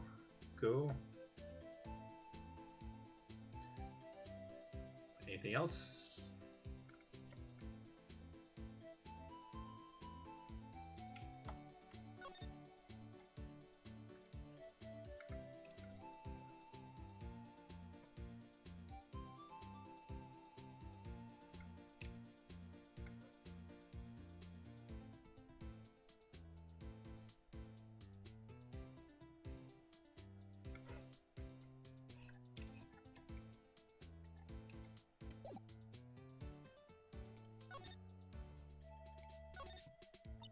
So there's no connection between Detective Goodman and my sister? That's correct, but there's a gold mine of evidence against her. The prospector tomorrow is none other than Edgeworth himself. I'm afraid your sister's fate is decided, Bambino. Many condolences. Officer Marshall! Yeah, Bambino. How can you say that? You and my sister, you were... Is there something between this cop and her sister I don't know about? I apologize, Bambino. Something must have gotten to me. Maybe it's that dry wind that's blowing through the prospector's office. Dry wind or ill will. Someone's up to something here, but who? Suspicions about Mr. Edgeworth have been flying around for nearly 2 years now. Forged evidence and arranging testimonies, you mean? He was unbeatable because he did whatever it took to win. Unbeatable, that is, until he met you. But rumors are just rumors, aren't they? These are prosecutors we're talking about. Evidence is everything to them. If you follow the rumors about Edgeworth to their source, you find one person. But they're off limits. Untouchable, you might say. Let me guess. Chief of Police. One person? Who? Hate to say this, but it's your sister, Bambino.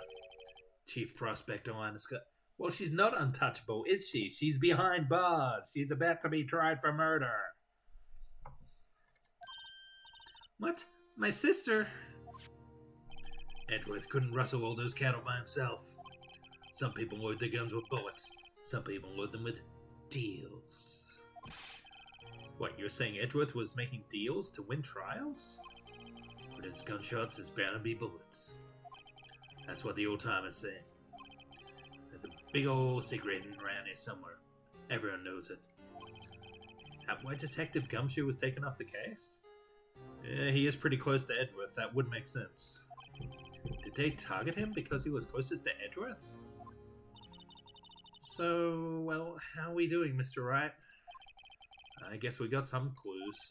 We have an autopsy report, a note from the victim, a cell phone. So, you think we'll be okay? Well, the only thing still bothering me is that Lana is confessing to the crime. She says she did it. No problem. I can guarantee that she's not the criminal. Oh, well, that's a big relief.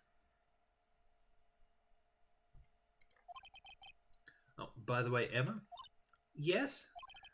I know that song your phone plays when it rings. What?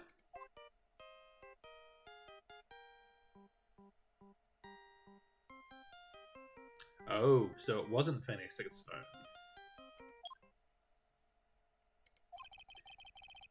It's the Seal Samurai theme song, isn't it? Ah, that explains where we heard it before. Hey! Dancing Little Dragon. That's fun. That popular TV show for kids. Oh, it is a bop. I agree. The full version that they had in the Steel Samurai episode was better, rather than just a MIDI ringtone.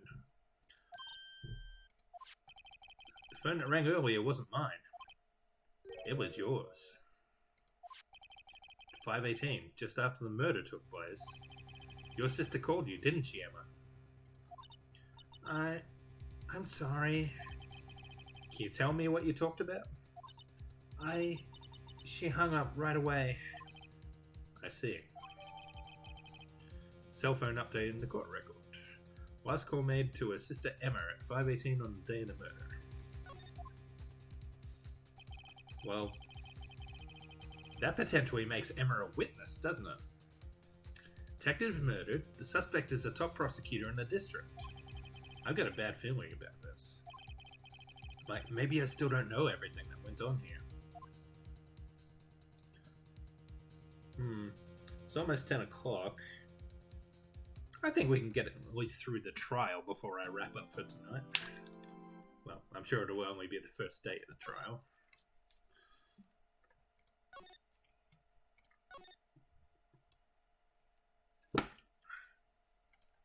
Did I save? Let's do it again just to be safe.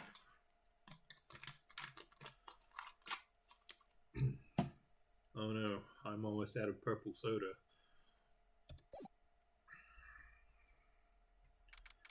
February 23rd, 9:34 a.m., District Court. Defendant lobby number 2.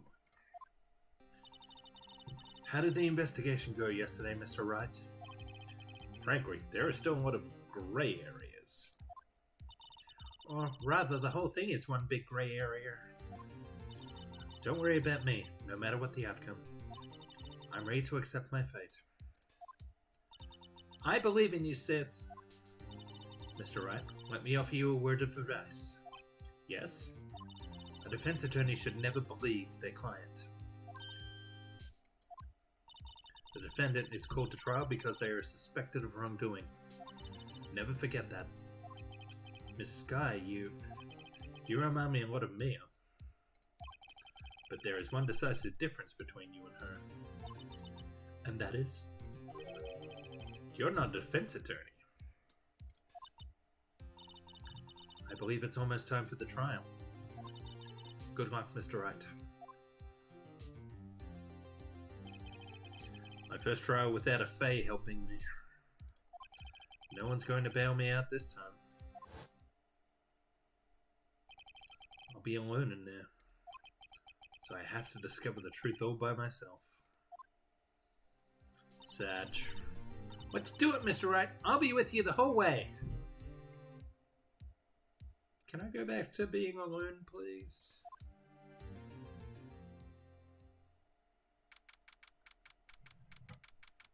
"10 a.m. District Court, courtroom number 9. It's our good friend, Judging McJugface. Court is now in session for the trial of Ms. Lana Sky. The defense is ready, Your Honor. The prosecution has been ready for a while, Your Honor. Edgeworth. It's been 2 months, but I haven't been in a courtroom since his trial.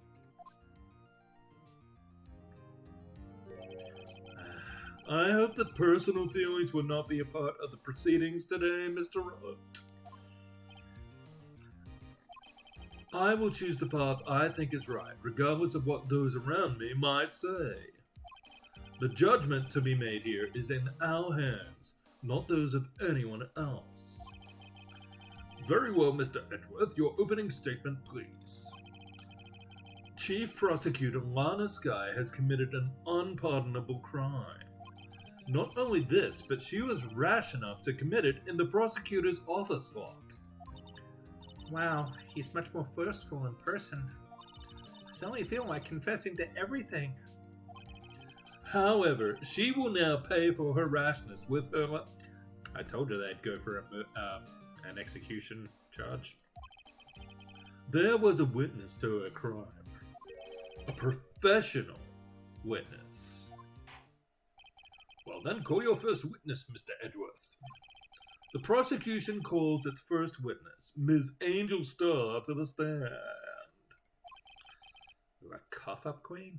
Yes, we know she's the witness, Phoenix. Why are you surprised by this?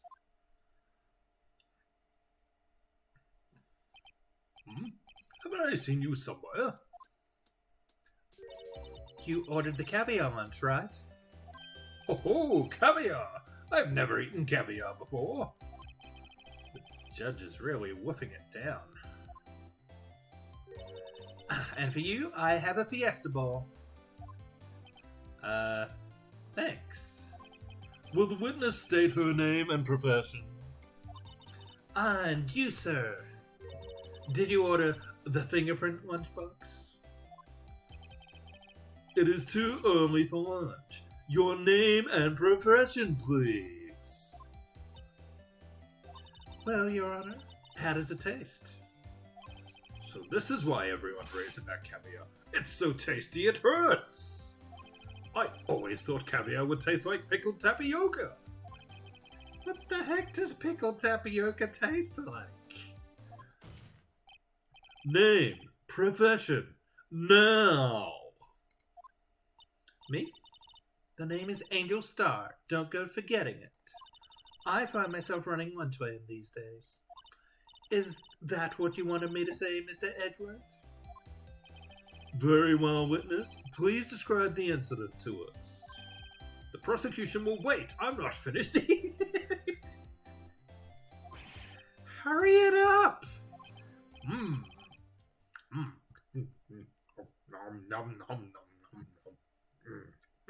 Very well, Mr. Edgeworth. As you know, we usually call on the police to provide a description of the crime. Your Honor, as Mr. Edgeworth has said to the court, I am a professional. Oh? What exactly does that mean? Until 2 years ago, Ms. Angel Starr was a special investigator with the police. Why are there suddenly so many demoted police people involved with this case?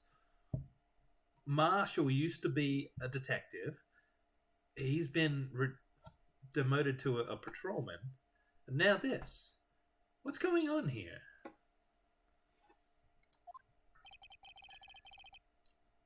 She was a first-rate homicide detective. What? Miss Starr was a detective?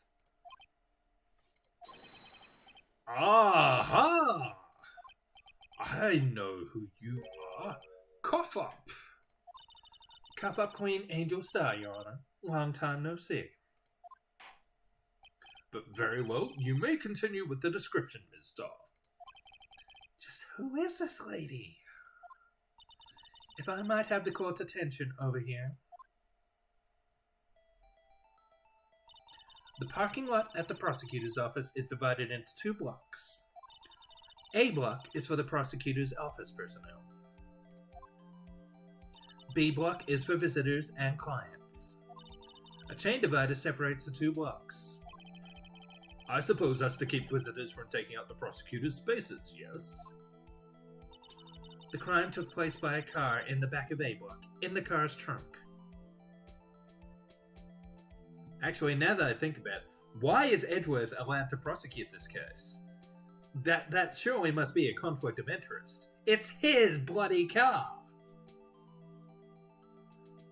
That doesn't seem right. The killer stabbed the victim with this knife and went to drive the body out. Unfortunately for her, there was a witness, and an arrest was made on the spot. And who was this valiant witness? Why, it was me, Your Honor. Parking lot floor plans added to the court record. Witness, did you see the very moment of the crime? Of course, Your Honor. Immediately after that, I apprehended the chief prosecutor. It seems rather cut and dry, doesn't it? Well, Mr. Wright? I can't agree on principle, Your Honor. It seems that some poor losers are unwilling to accept the truth, Your Honor. Shall I proceed to crush what little hope they have remaining? If you can, then give them your worst, mister. This judge really doesn't like me, does he? He's allowed to prosecute for the same reason that Phoenix is allowed to tamper with every crime scene. Alright, Lucky, I'll give you that. That's a fairly good point. Wait, are they talking about me?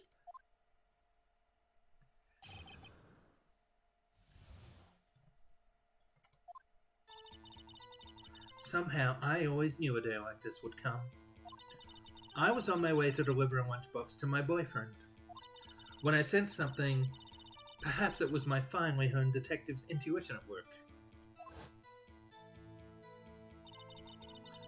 Through the wire fence, I saw the chief prosecutor standing next to a garish car.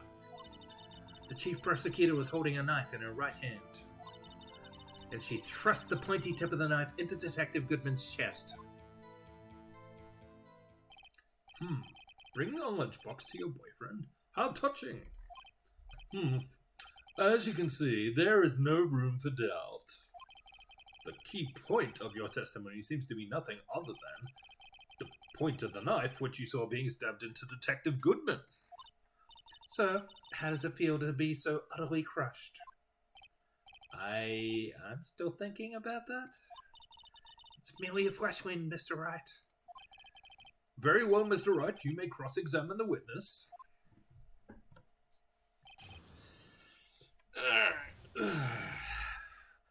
Let me prepare my hold it button.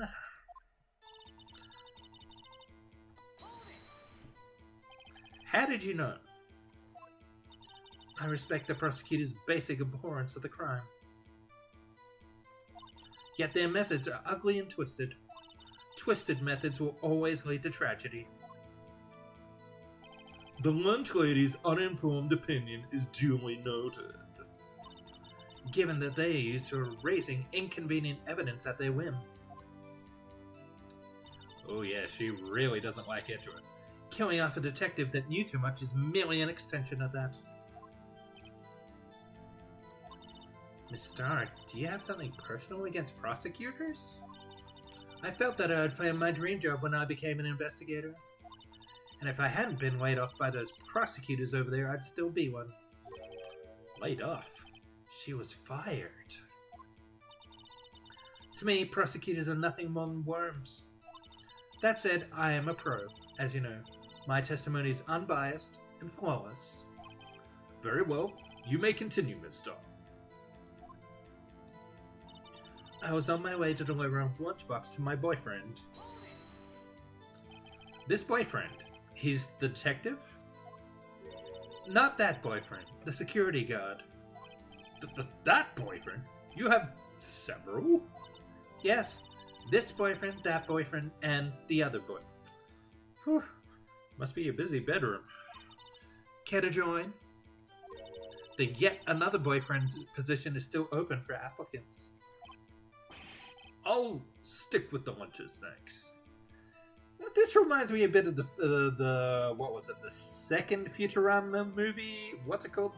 The Beast with a Billion Backs, where Fry gets a girlfriend and then finds out that she has like 6 other boyfriends because she has to have a black guy and a Puerto Rican guy and whatever else. Note to self, the judge had to think before replying. The security guard room is in the lot, in A block. It's up on the 2nd level, so you can see everything from there. That would be the room with the security sign. Incidentally, did you bring your lunchboxes by car? Since I'm a visitor now, I parked in B block.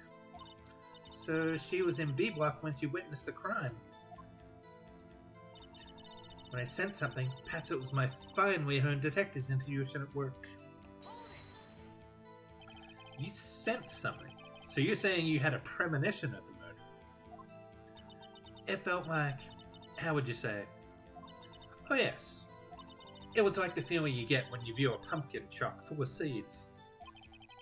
I have no idea what that means. Speaking of a detective's intuition, wasn't the victim, Mr. Bruce Goodman, also a detective? Yes. Well, he was like a young cheese. Young cheese? A pale white cheese, not yet tangy with experience on the streets. A greenhorn. Then I must be hard, yellowed, and sharp as a tack. Yeah, with the odor of an old cheese to match. In any case, there in the lot, I felt something stirring in the back of my mind. Through the wire fence, I saw the chief prosecutor staying next to a garish car. By garish car, you mean... Mr. Edgeworth's car, yes. Mr. Edgeworth's? Incidentally, the knife with which the victim was stabbed was also Mr. Edgeworth's. Wasn't it? Indeed, it was.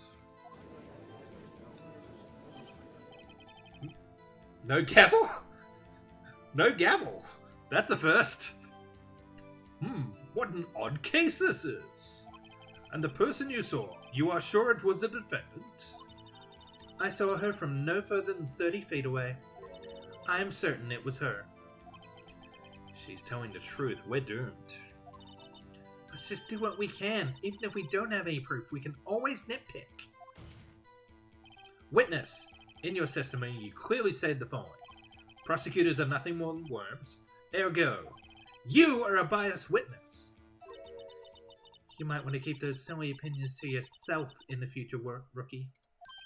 Huh? Rookie? Unless you're willing to risk the consequences of doubting me. I'll fry him like a fritter. Crispy on the inside, chewy on the... crispy on the outside, chewy on the inside. Oh, she looks scary now. That was inspiring. I believe I've heard that tagline elsewhere.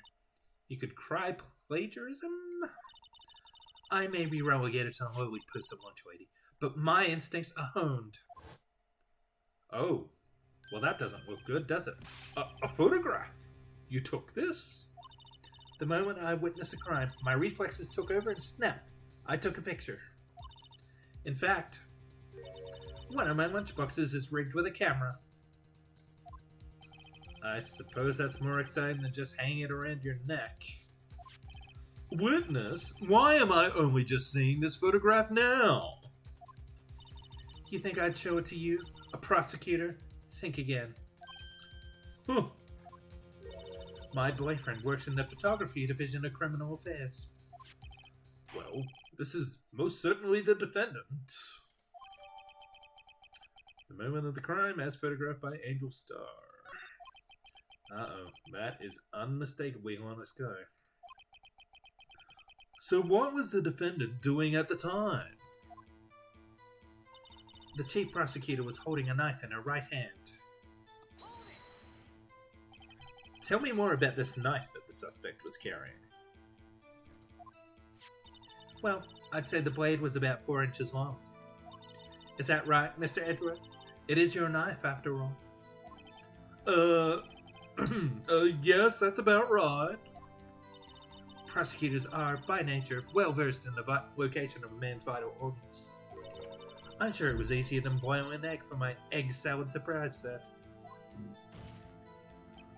You can't testify as to her ability to kill an egg? I mean, a person? Oh, perhaps a chicken salad set would have been a better metaphor. So the defendant was holding a knife. What then? Then she thrust the pointy tip of the knife into Detective Goodman's chest. Tell the court why you didn't try to stop this crime. She was on the other side of the fence, idiot. You did see her raise a knife to strike, no? The defense has a point. Unfortunately, by the time I realized what was going on, it was already too late. Too late? Yes. The next moment, Chief Prosecutor brought down the murder weapon. I see. It's only a flesh wound, Mr. Wright. We can make it. You said that before. Anything else? Scientifically speaking, Mr. testimony is flawless. Sounds pretty fatal to me. What do we do now? Is this it? Is my sister guilty? Let's just keep our heads cool and press the witness a bit, shall we? For some reason, having her panicking next to me makes me calm. Don't smile like that!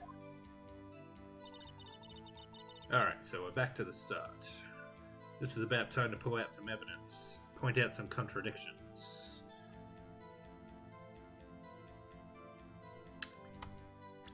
What do we got here?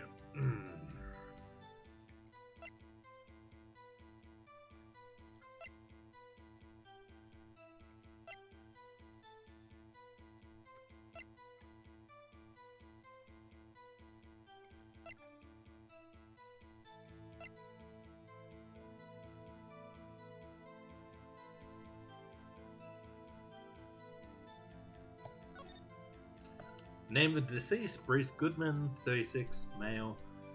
Date of time of death, February 21st, between 4 p.m. and 5:30 p.m. Cause of death, loss of blood from chest wound. Assessment, wound was caused by a 4.5-inch knife. Single stab was found. There it is. Miles's knife is 4 inches, not 4.5.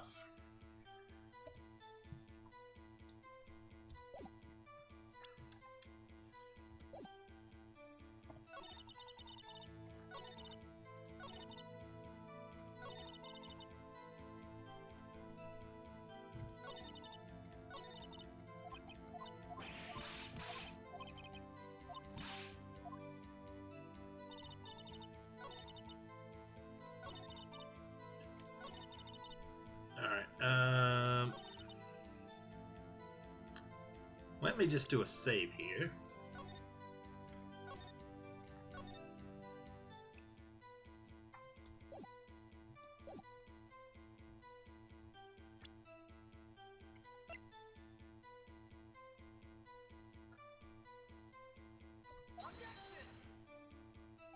Your Honor, what do you think about the witness's statement? I'm not sure I follow. It clearly contradicts the, I thought... You don't sound very convinced, Mr. Wright. Objection overruled. I don't think that won me any points with the judge.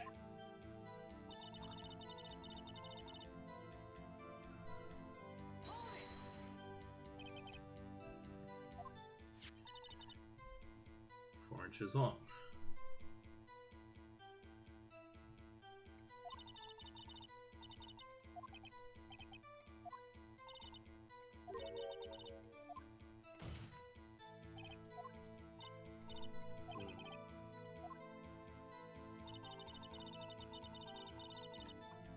Let me try that again.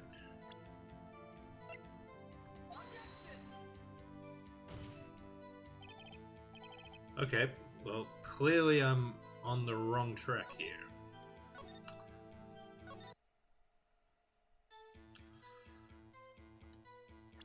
What else do I have?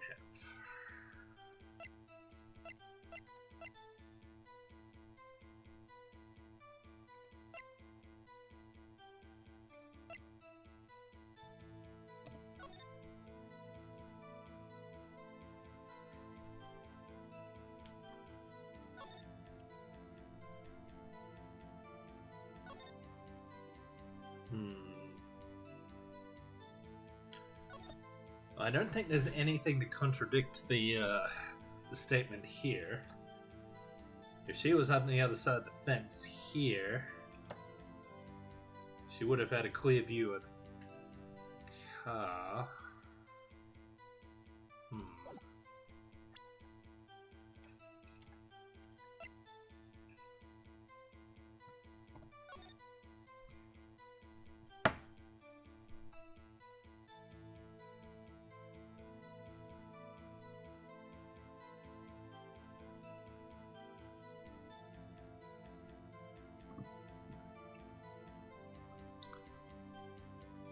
Why does she just have her trench coat draped over her shoulders?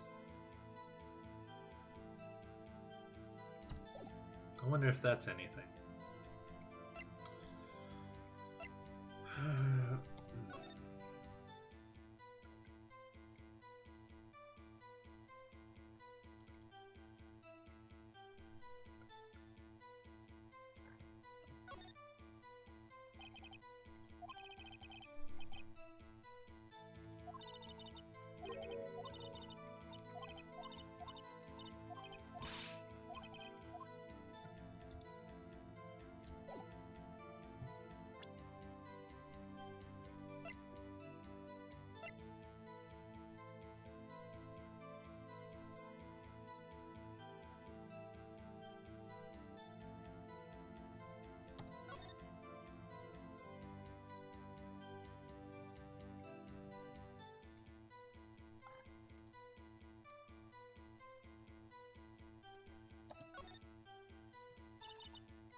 Oh, wait.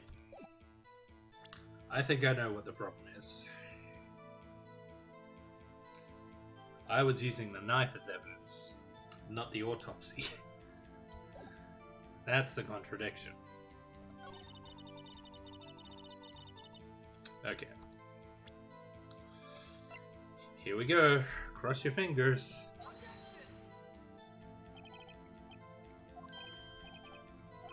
No.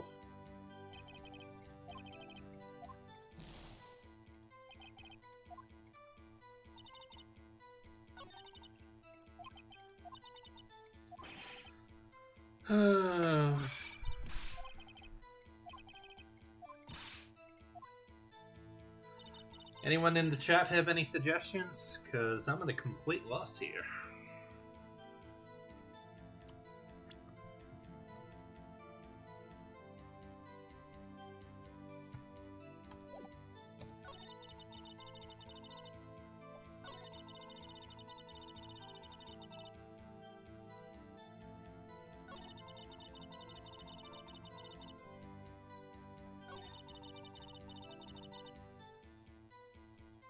Move for a mistrial.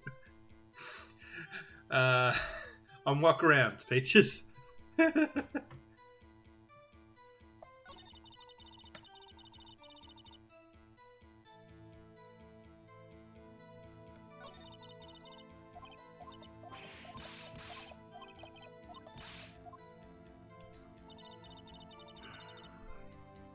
On account of the test fails.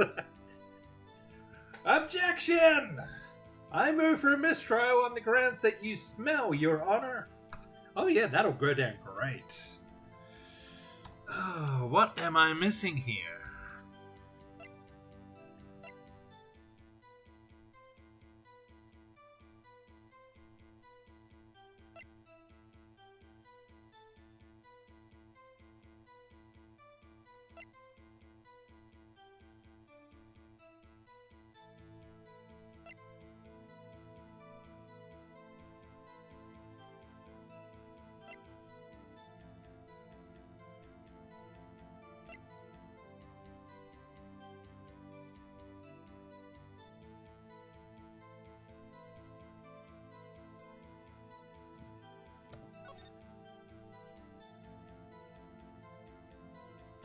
Wait. What if this is upside down? Why can't I turn this one?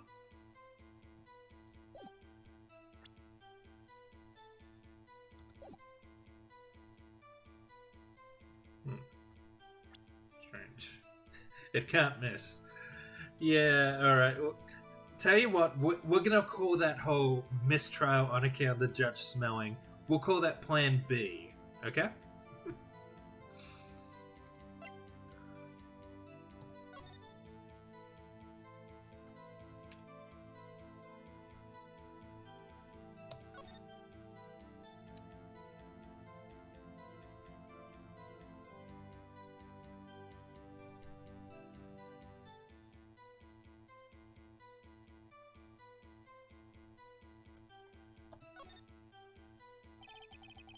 There's no need to push this again. What's wrong? You look like I did during finals. Never mind, it's nothing.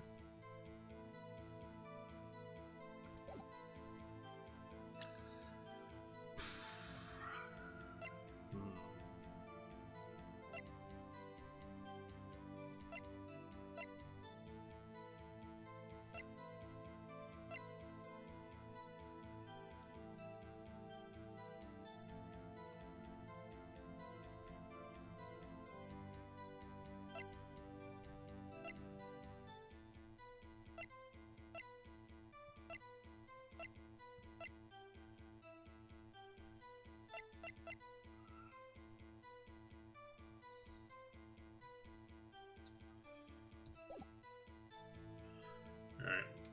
Maybe I should do the whole cross-examination again. Maybe there's something there, a clue I missed.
Hang on. Just had a sudden thought.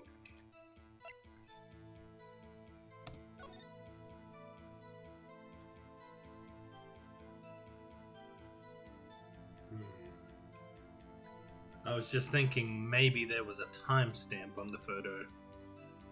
But no.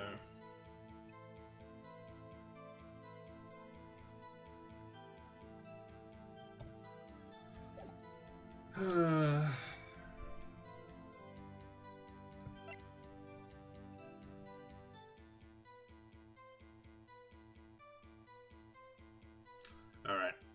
I might have to look up a guide for this one.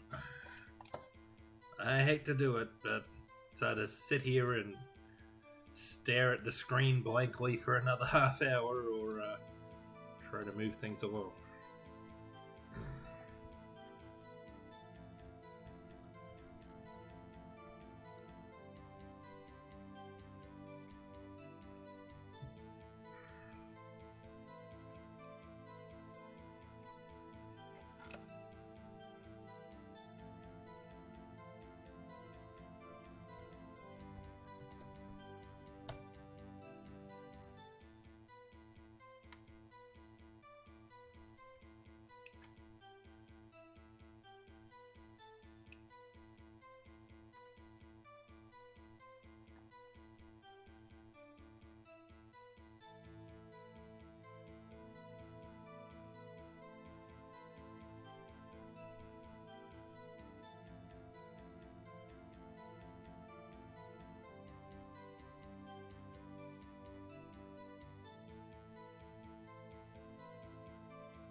Ah, okay.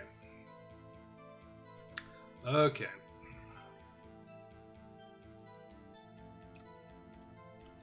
It's the little details that get us.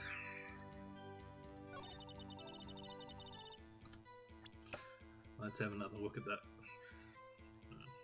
Actually, no. Chief Prosecutor was holding a knife in her right hand.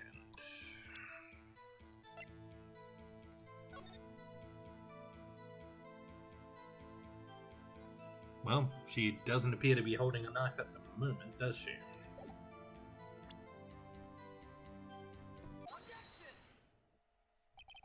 And you witness this? You saw Miss Sky stab the victim with a knife. As I've already said, yes. I swear it on my finest salmon swirl lunch. I'm sure that is a fine lunch. But isn't that odd? Look at this photograph. This is the photograph you took at the very moment of the crime, is it not? Then why is Miss Sky not holding a knife?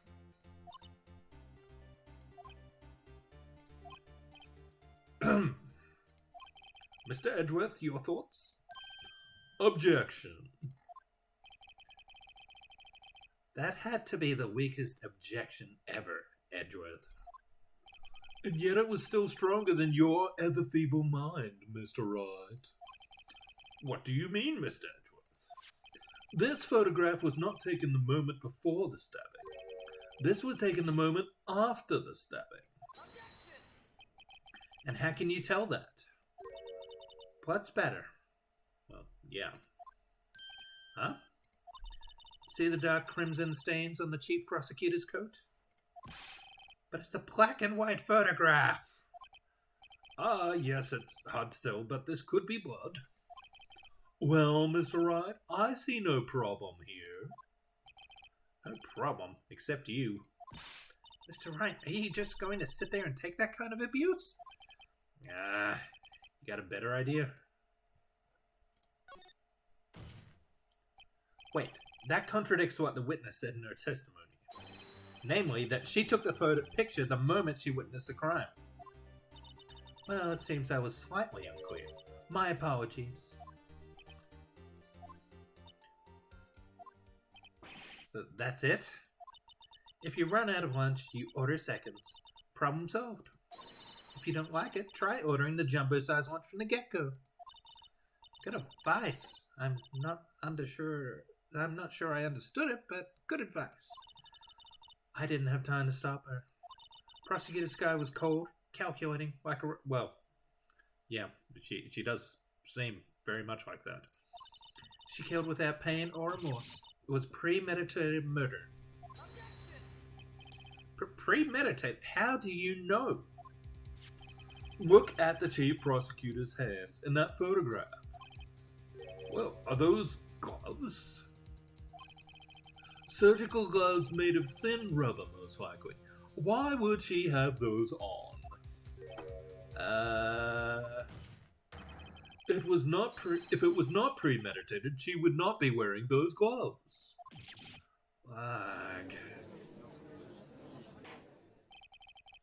Those gloves do seem to tell a tale of premeditation.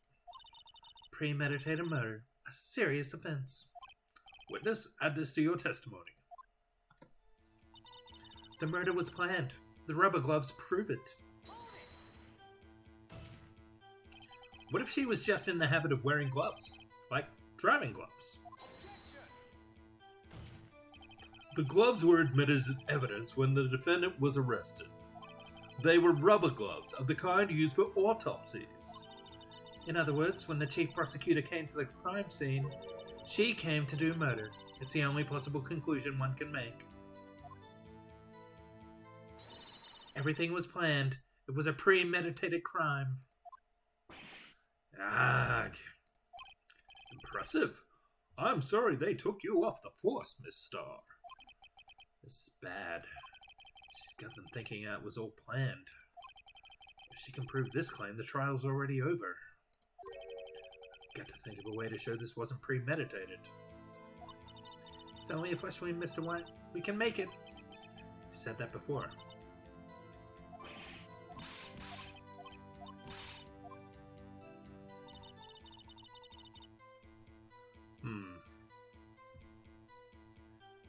Okay, so what next?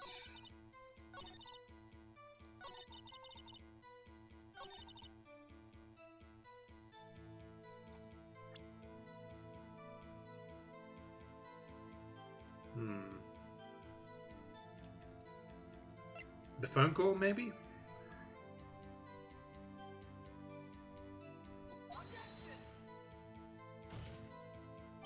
No. It does. I don't see anything contradictory. Objection overruled. Try to think before you make accusations, Mr. Wright. Whoops, that didn't go so well.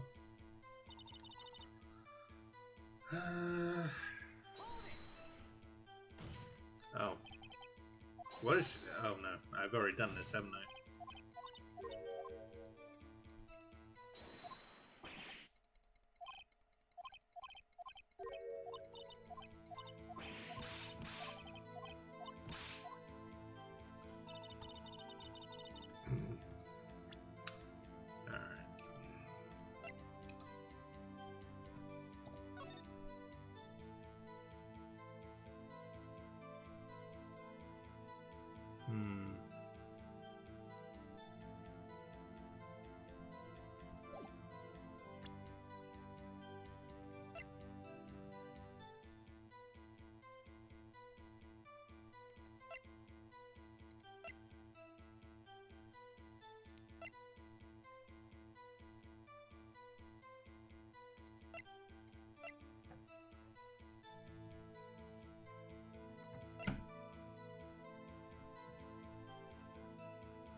Maybe this?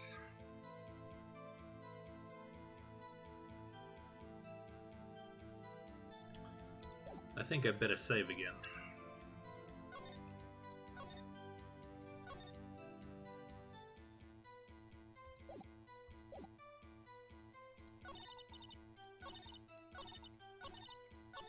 Nope.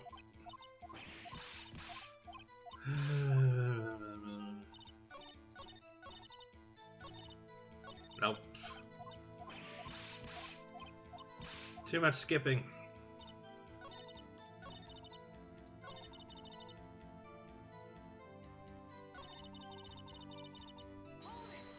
Oh, run button.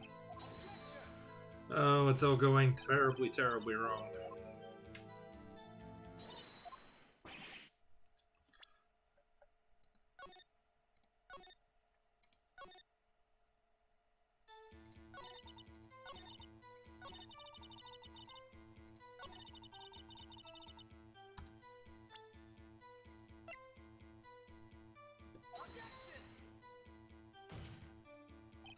Your Honor, that statement, no.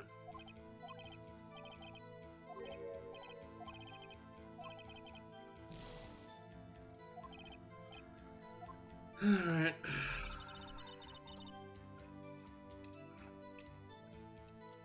Any ideas, Chirp? Or should I have another look at the guide?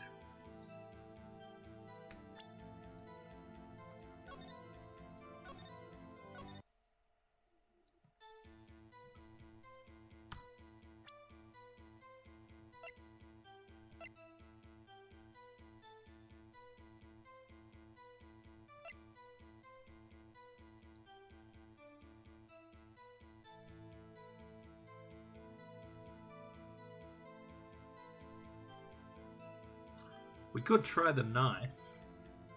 It might be Lana's blood on there, because she cut her hand.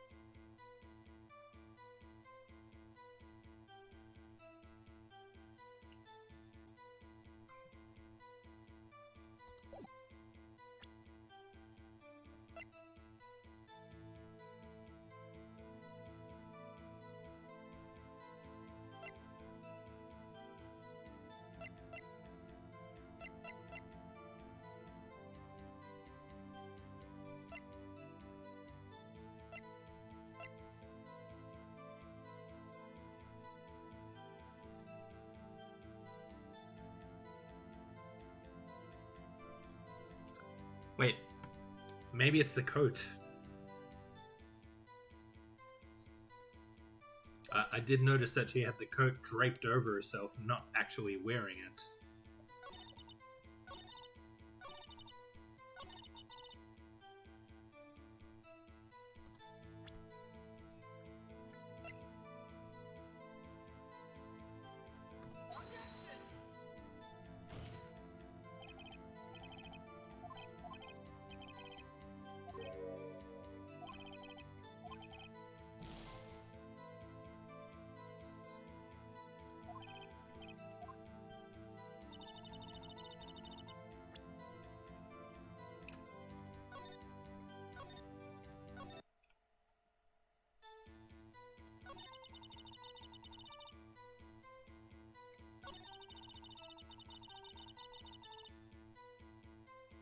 Hang on.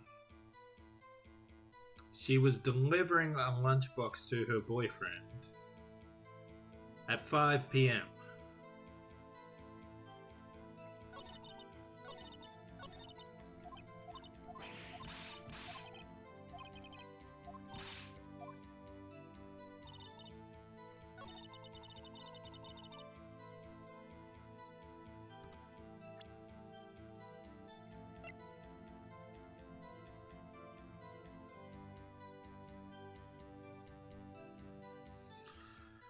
Alright, let's try this.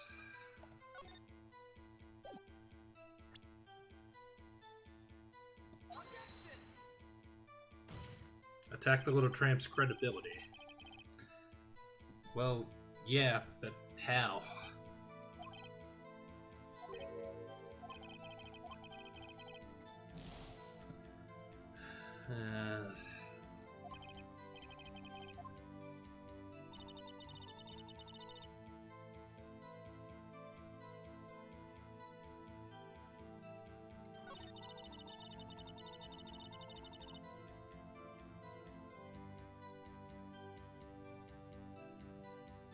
That does seem odd. I sense something.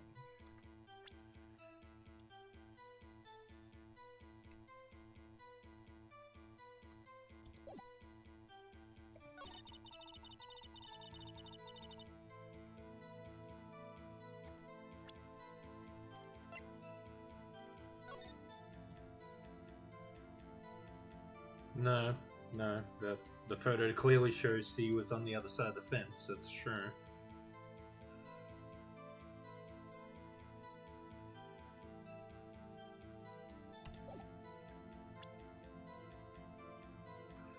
It's gotta be something obvious I'm missing here.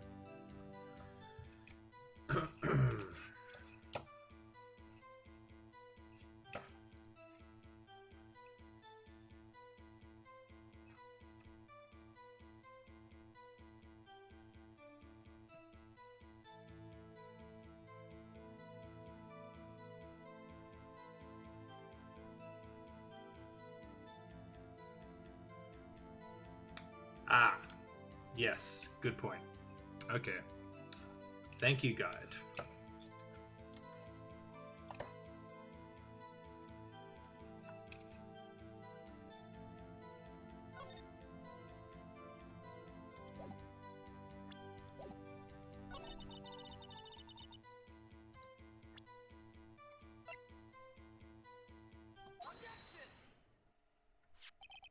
Witness, do you know what this is? Are you trying to test me? I sell box lunches for a living, you know. That's a knife. The knife. The knife that was in Mr. Edgeworth's trunk. Indeed, it is my knife.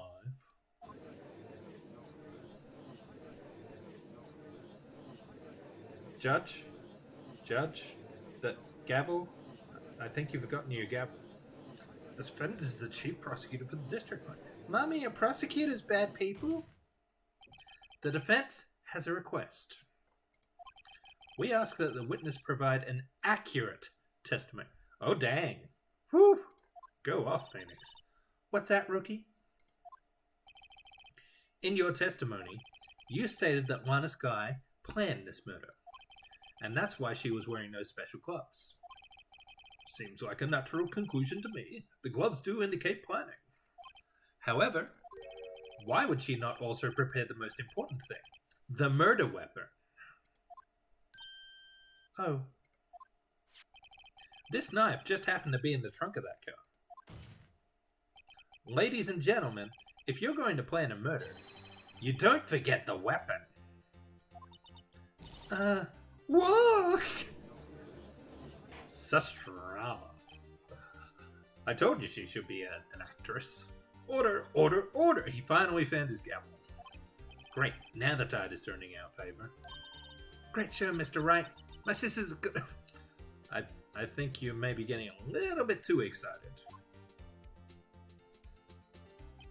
Right. I believe the next lunch you'll be eating is humble pie. What? I hope you weren't deluding yourself into thinking that the tide has turned. Not over such a trifling detail. But this shoots a hole in the whole premeditated theory. Bah. The prosecution could care less if it was premeditated or not. The only one who seems to care is that lunch lady over there. The defendant, Lana Skye, murdered a detective with a knife. That is the only thing the prosecution need prove. Nothing else. Very good, Mr. Prosecutor. I suppose you think you're clever now. But you know as well as I do that she planned on killing him. It was planned. If it wasn't, why would she have been wearing... I believe I'd like to hear your testimony again. Witness, please tell us only what you saw, not what you thought. How dare you? My powers of deduction are not to be underestimated. Really now. Here we go again. Lana Skye intended to murder Detective Goodman.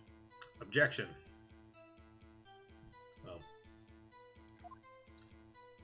That's why she called the victim all the way to the prosecutor's office. I'm sure the chief prosecutor had a grudge against the victim. Nothing else could drive that human machine to plunge the knife in again and again. There's a contradiction. There was only one stab. The victim was summoned from the police department to the prosecutor's office. It does sound a lot like premeditation, doesn't it? So, if I ordered a pizza, does that mean I'm planning to kill the delivery boy? In any case, the defense may now cross-examine the witness. And I'd prefer it if we didn't kill pizza delivery people. They work hard.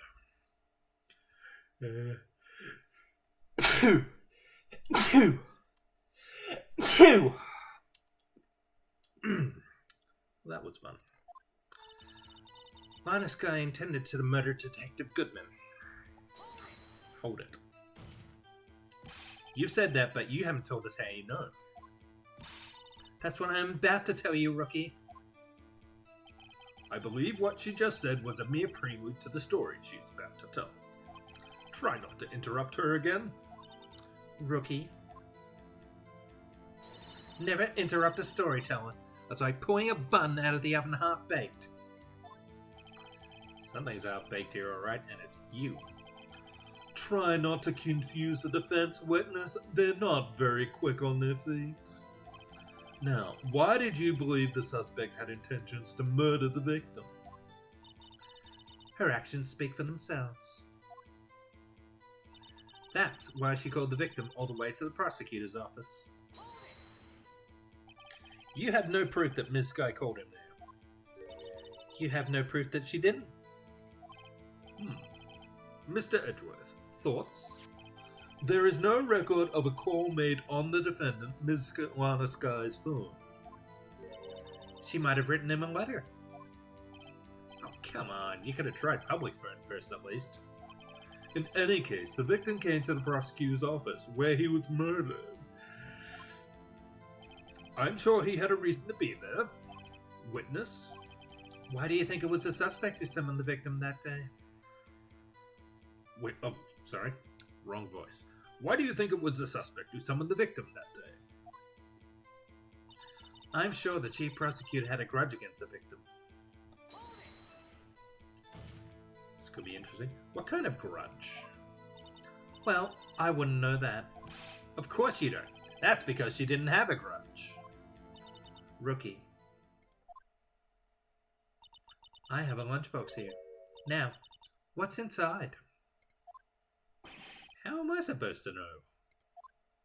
See, we agree there is a lunchbox here, but we don't know what's inside. A person's life is like a lunchbox without pretzels.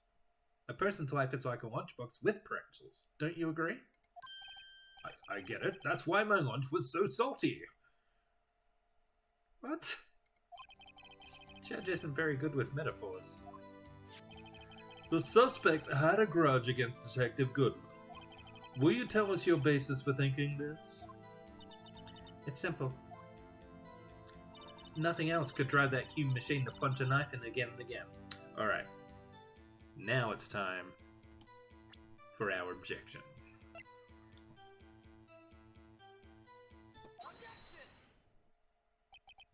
You say she stabbed him again and again, but you couldn't have witnessed that. Are you testing me? Then I'll test you. With my moss surprise! I'm afraid the moss is growing under our feet as we wait, Ms. Starr. What do you mean? I shouldn't have to explain this, but take a look. The autopsy report states that the death was due to a loss of blood from one stab wound. Thank you, Miles. Wait, why are you helping us? Aha! You're right! Good show, Mr. Edgeworth. What a hunk! He's my hero, really. What about my objection? No one noticed? Well, witness? You got the crime scene set, right? Oh, thanks. I always believed that no one could ever mistake ketchup for blood. But now I realize that such mistakes are possible. So, you're saying you mistook something for blood? When she lifted her knife, I thought I saw blood at her breast. Splattered blood from her victim. That's why I thought she must have stabbed him at least twice. Then tell us what you saw that you thought was blood. Testify. Her red muffler looked like blood to me. That's how ghastly the whole scene was.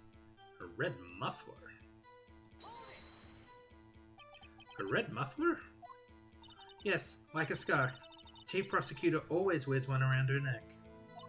So she can be easily hanged at a moment's notice, I suppose. She's right. Miss Guy was wearing a red scarf, wasn't she? But wait, isn't it odd that you mistook that for splattered blood? Well, people often mistake my beard for a bib.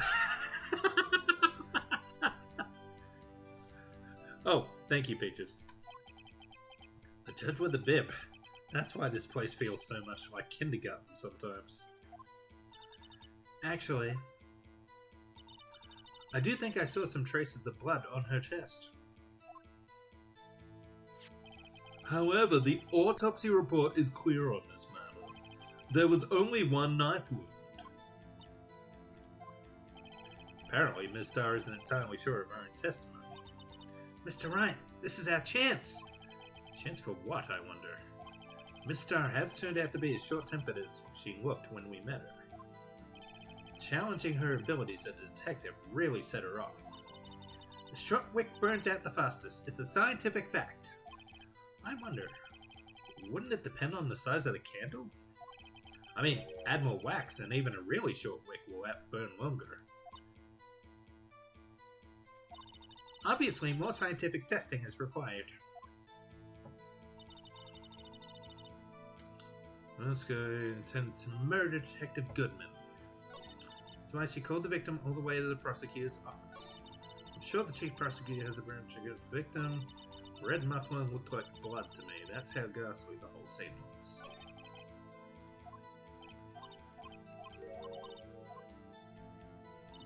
Alright. Now what?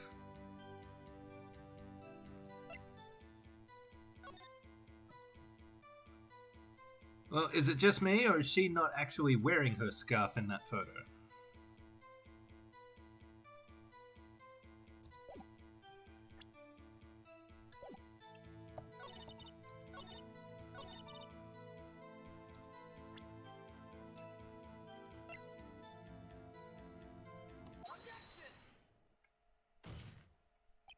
Miss Starr, I demand an explanation. The witness is clearly not suited for detective work. Again, Miles seems to be helping us? What? The suspect was not wearing a scarf or muffler of any kind when she stabbed the victim.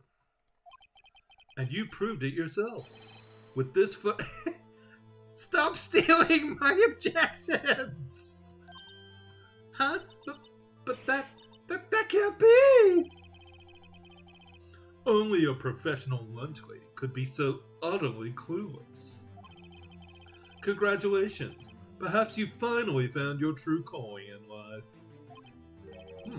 Harsh words, but good. In the end, Mr. Edgeworth prevails.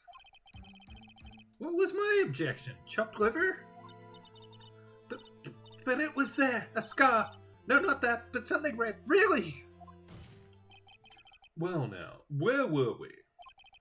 The witness has given us an entertaining interlude, but back to business. What? Very well, witness. Continue your testimony. Geez, how long is he going to let this go on? This witness is clearly unreliable. You saw the crime and apprehended the suspect. Tell us about that. Very well. I do remember some things accurately, at least. Ultimately, we couldn't shake the most important part of her testimony. Most important part? The part where your sister stabs the victim. This next testimony might just be the moment of truth.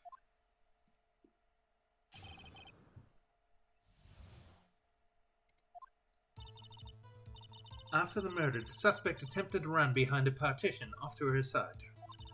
I quickly caught her, explained her rights to her, and arrested her on the spot. Ah yes, when I arrested her, she mentioned the muffler. That's what had me confused in my earlier testimony. The chief prosecutor made to escape, but against Angel's Star, resistance is futile. You are quite determined about this, Scarf, aren't you? I strike like a snake and bite like a cobra. That's me, Angel Star. Right. That wasn't a very good metaphor. First of all, a cobra is a kind of snake. Don't bother me with details unless you want to get bitten. No thanks.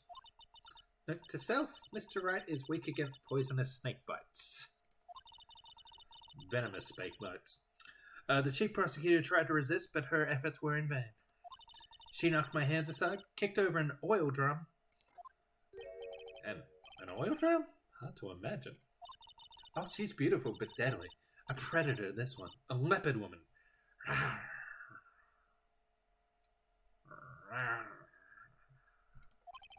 Very well, Mr. Wright. Your cross-examination, if you will. The judge is beginning to look about as fed up as I am. After the murder, the suspect attempted to run off behind a partition off to her side. So, where is this partition on the floor plans? I'm sure she means this wall next to the car. Ah, that's right. There was a wall there, about 6 feet high. She was obviously trying to hide herself. Quite a natural thing for a criminal to do. And what did you do there? I quickly caught her, explained her rights to her, and arrested her on the spot. You say quickly. Were you close to the suspect? As I just said, I was only 30 feet away from the whole time. Maybe I should press it for more details? No, absolutely. I'd like to see this on the floor plans, just to be safe. The Lunchland car was... She was a visitor, thus she was parked in B block. So you witnessed the murder from here? That would make it about 30 feet from the car, yes. Is that correct, Miss Starr? Yes, that's right. But there was a chain link fence. in front of you. I went over it, of course. Amazing! The cough-up queen, lunch lady athlete indeed. It would have taken her a little time to climb over the fence, so she couldn't have gotten to my sister that fast. Yeah, that fence was about 9 feet high, too. So how did Miss Guy not get away?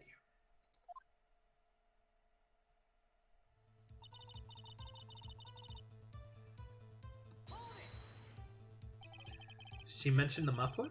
What exactly did she say? If I remembered exactly, I would have told you on my testimony. Cheeky. Anyway, all I heard her say was the word muffler. Just that one word. So, what you heard wasn't the suspect talking to you, but to someone else? Yes. Chief Prosecutor was talking on her phone. Her phone? She can't mean... By phone, do you mean this cell phone discovered at the crime scene? Yes, ultimately. Ultimately? My memory... It's like a salmon, heading upstream, you see. No, the court doesn't see, Miss Starr. Chief Prosecutor first attempted to use the phone hanging on the wall. On the wall? That's right. Near the car, there was an emergency phone on the wall. Apparently it was out of order. And so she used her cell phone? Indeed, the emergency phone was out of order that day. Good witnessing, witness. Good witnessing? Whatever happened to good testifying? You should, of course, add this to your testimony. Things I do to please this rookie defense attorney.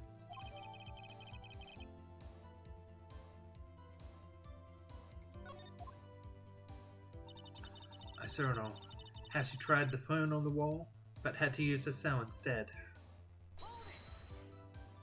Do you think you could restate your testimony for the court? Aha!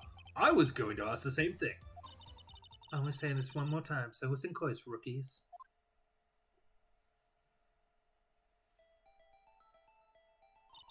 The chief prosecutor stabbed the victim and ran behind the partition. Then she picked up the emergency phone on the wall, but it was out of order. So she pulled her own cell phone out of her pocket.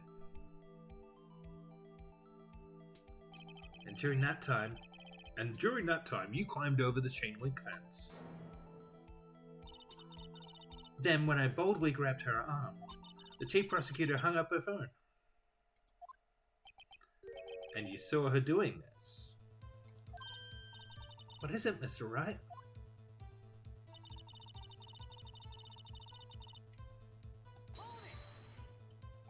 She made to escape. Can you be more specific? She brushed aside my hand and ran.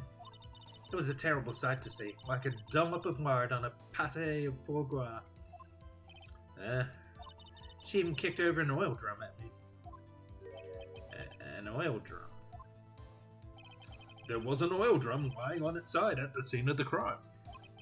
But it's strange. What's that? If she wanted to escape, why didn't she run the other way? The parking lot entrance. That's right. It doesn't make any sense that she would run from behind the partition to the oil drums. Excellent. More mysteries. I wish we could solve a few before finding more. So Miss Guy tried to run. I'm sorry my sister is so suspicious, Mr. Wright. Not as sorry as I am. But she didn't do it. You have to believe me.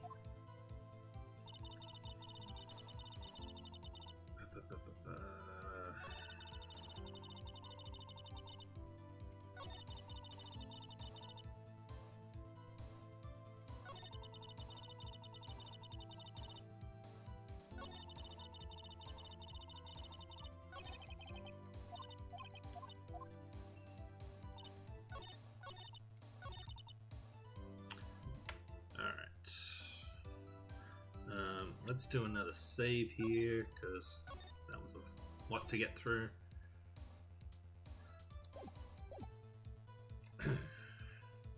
So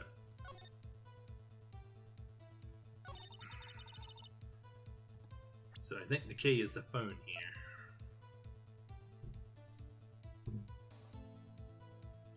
Because the phone call only lasted for a couple of seconds.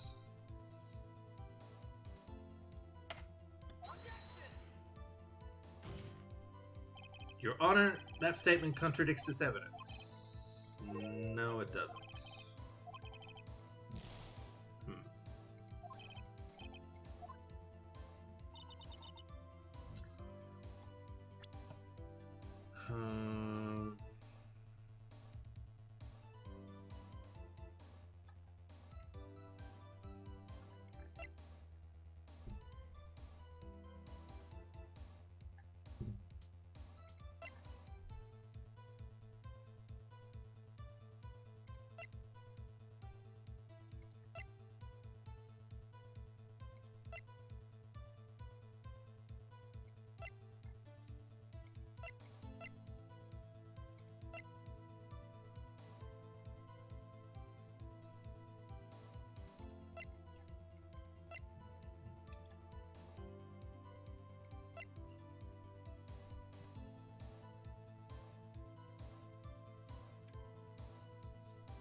I really feel like it's the cell phone. No?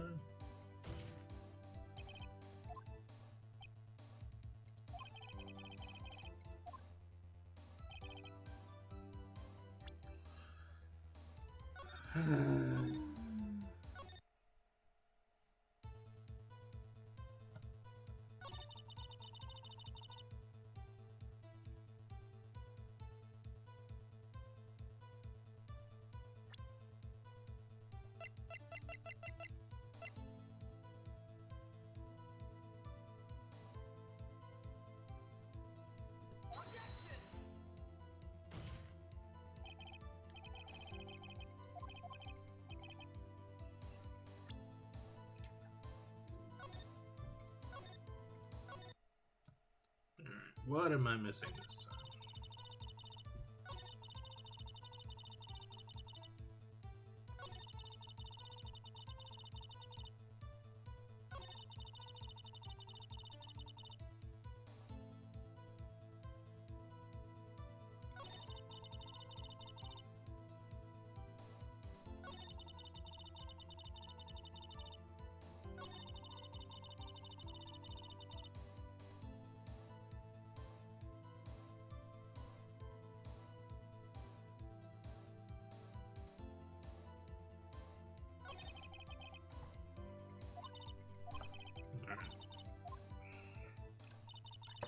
I might need to look up the guide again.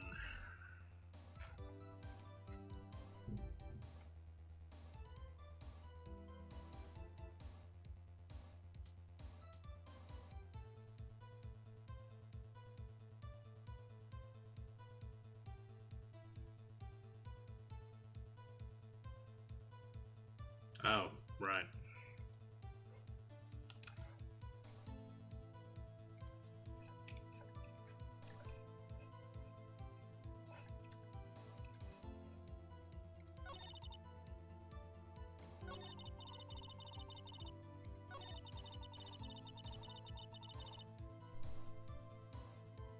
Right. Yeah, that makes sense.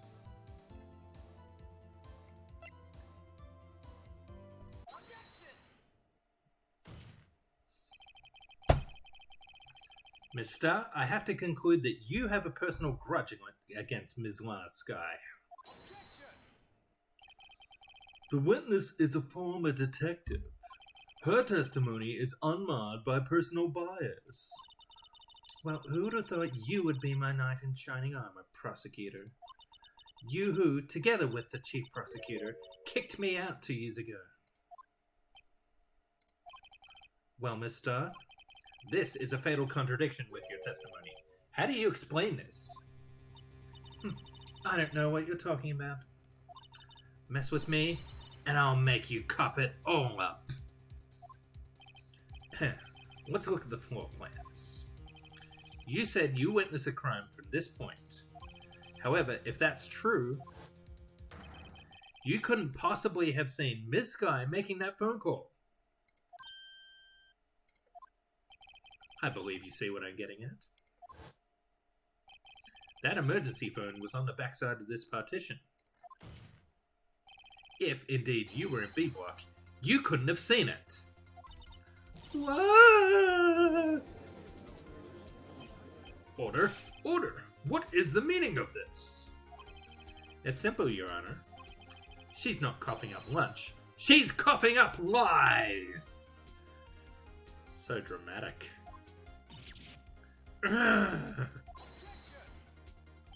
That's quite a claim, Mr. Wright. Perhaps you will allow me a question? Tell us exactly what lie this witness has told the court. Here's where the counterattack begins. I can't afford to get this wrong. The witness lied about...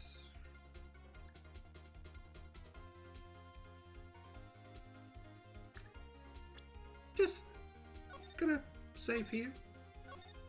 For, safety. Save for safety.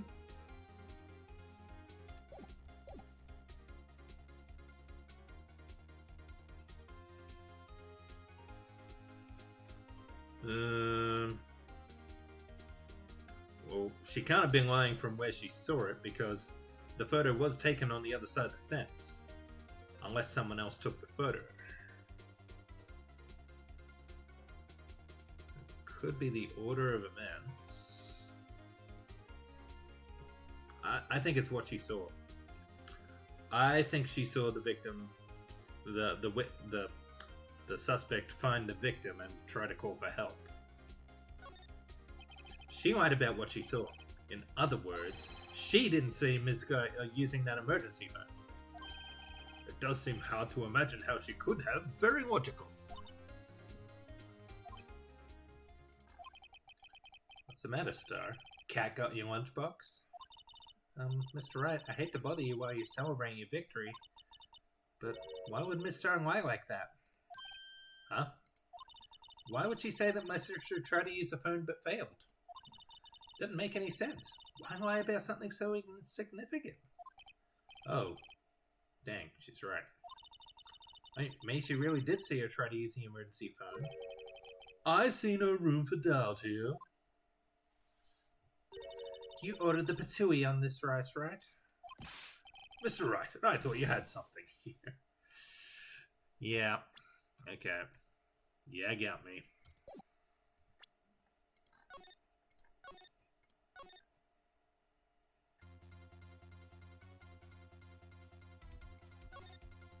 She lied about the order of events. Miss Sky used that emergency phone before the murder. I see. I hadn't thought of that.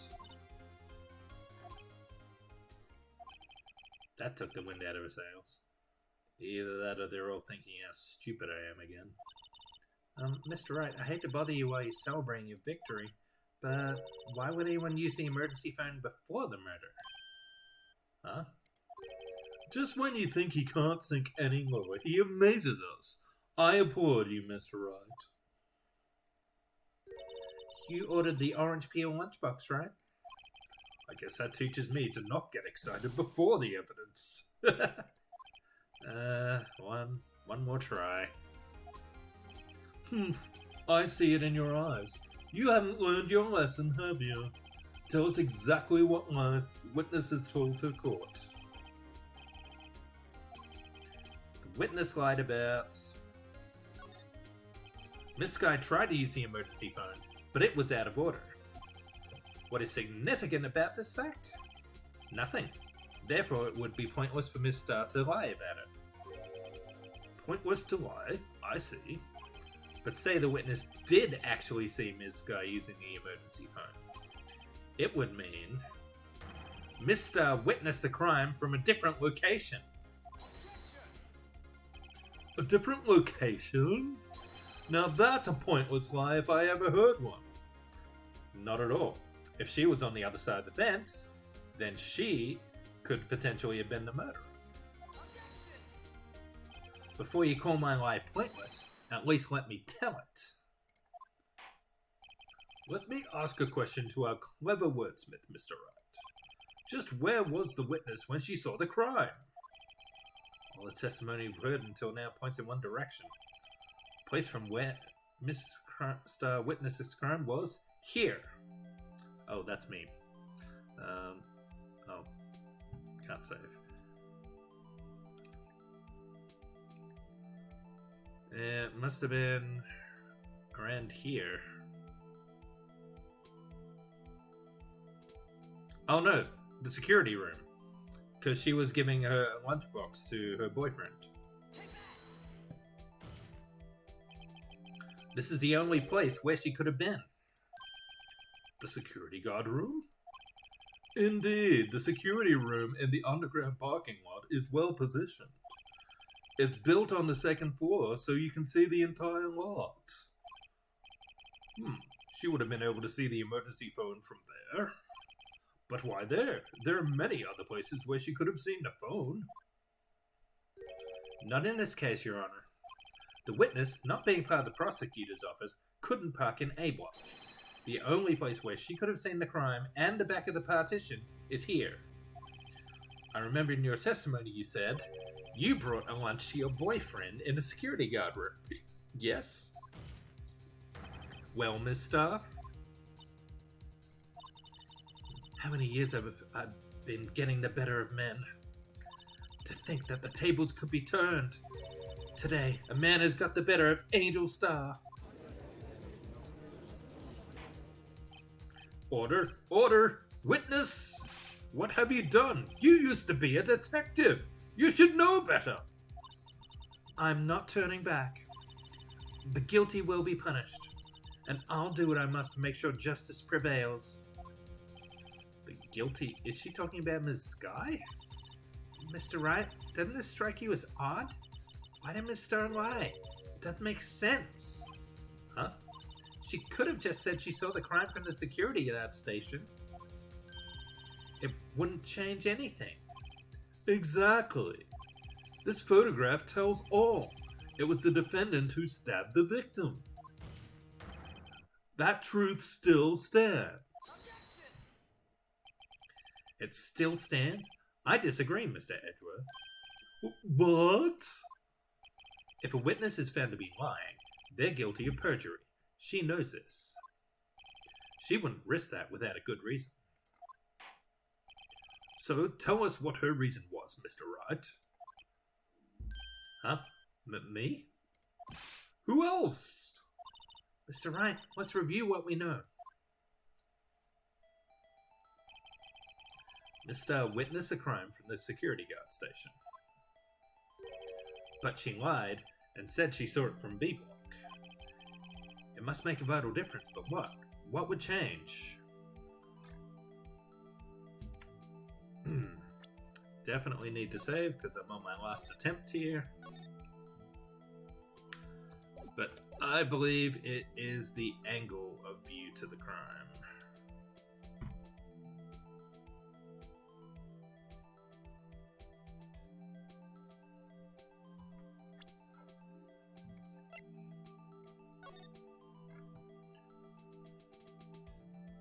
No, I don't think it's the lighting.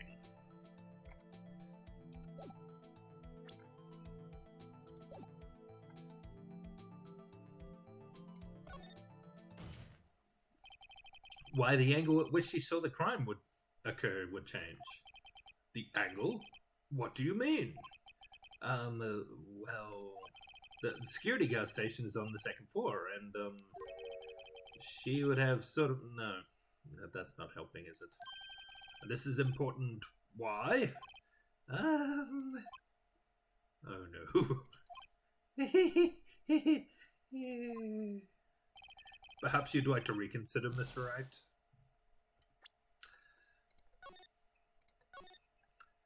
Yes, I would. Boo! Sorry, chat. I let you down. Well, the distance... Yeah, the distance to the crime would be different, I guess, yeah. It changes the distance between her and the scene of the crime.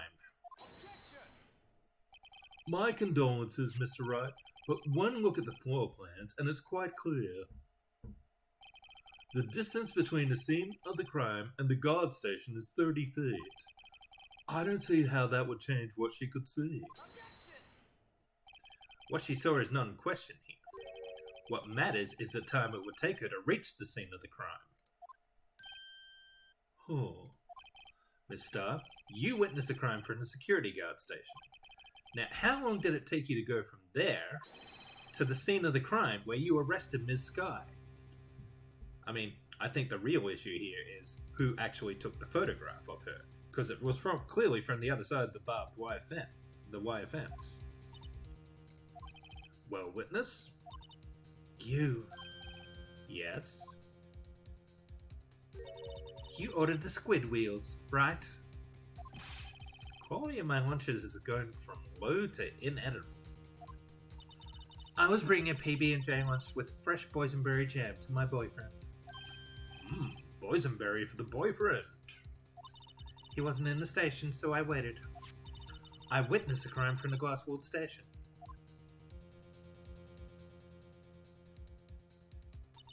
And before I knew what I was doing, I found myself running towards the scene. But the door was locked. I couldn't open it up.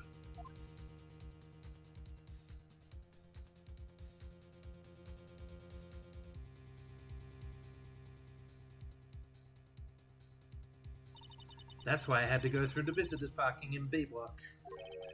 That's quite a detour. Probably took me at least 5 minutes to get to the scene of the crime. Here we go.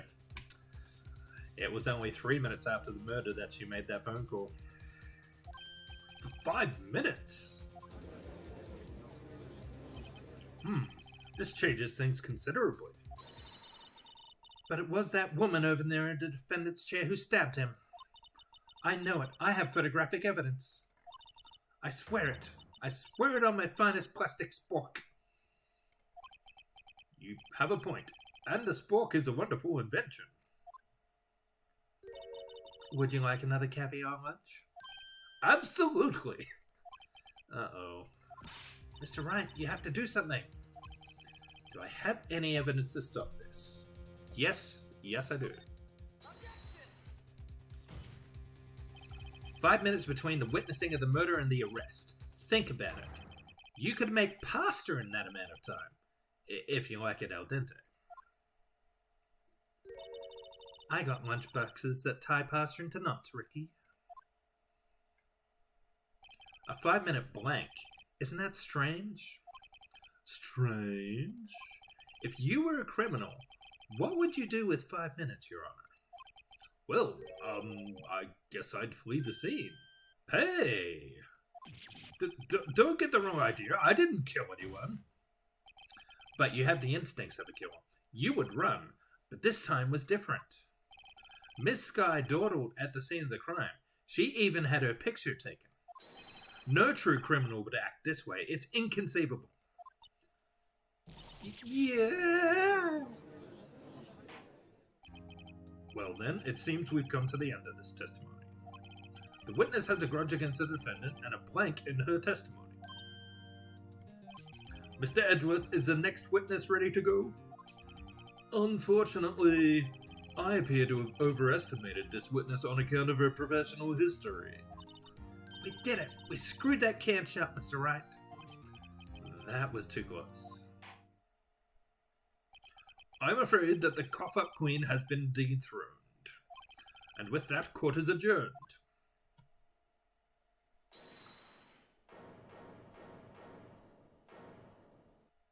Hold it.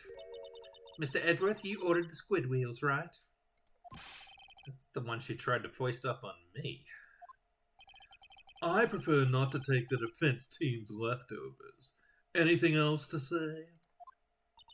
I might be able to save you. I have decisive evidence. What was that? Is it another one of her trick lunchboxes? My apologies, but we have no further questions to ask of you, Miss Starr. Ah. Is this your jumbo lunchbox? Woohoo! A triple-decker!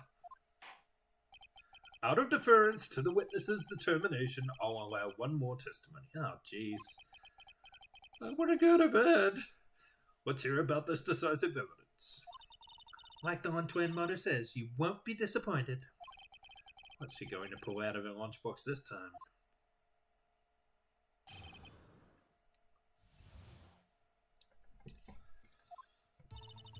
I should have mentioned those 5 minutes when I wasn't looking at the crime scene.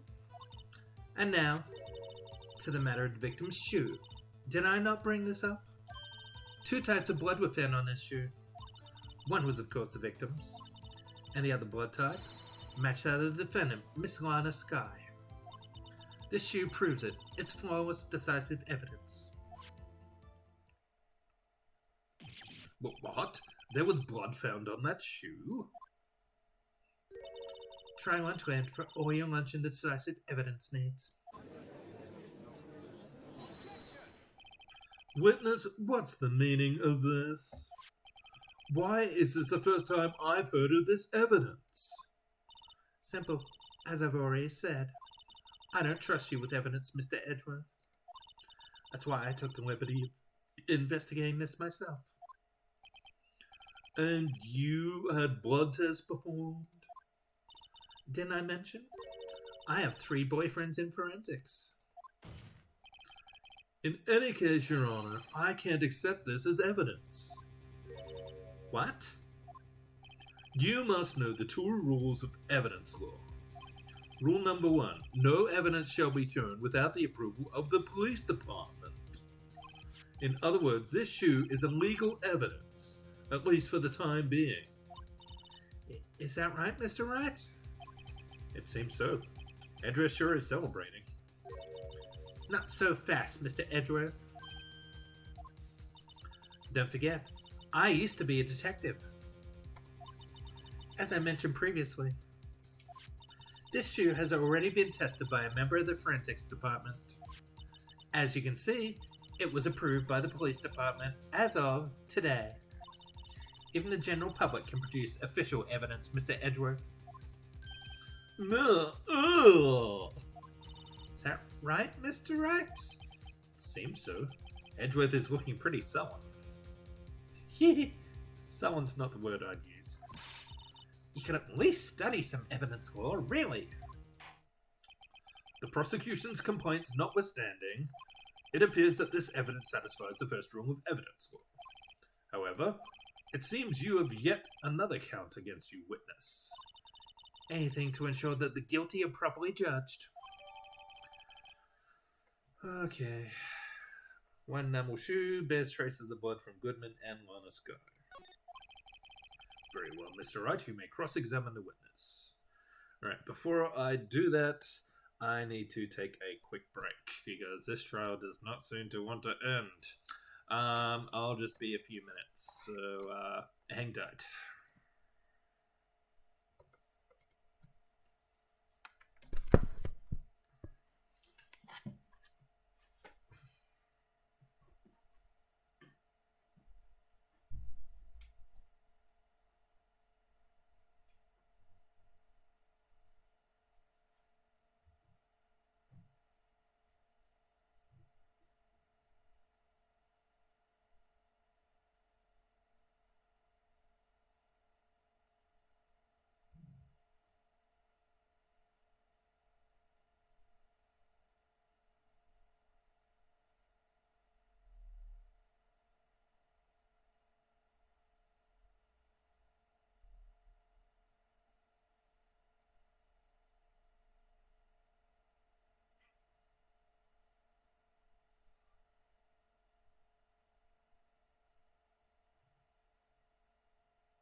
These headphones aren't going to last much longer. It's a wonder they've held together this long. Alright, so seems pretty clear to me is what happened is Lana has found the victim in Miles's car, gone to use the emergency phone to try and call for help after trying to check the body. That's how she ended up covered in blood. And yeah, when the emergency phone didn't work, she tried calling Emma, and that's when she got caught, I guess. The question is why she has admitted to being the murderer.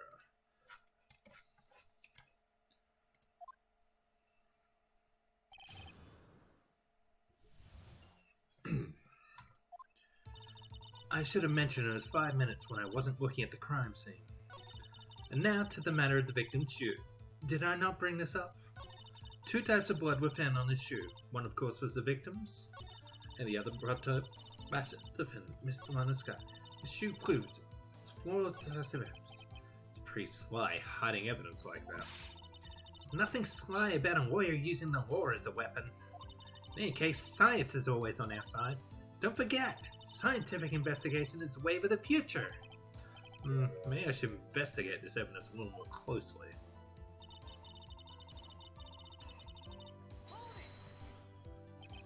Why did you lie about those 5 minutes?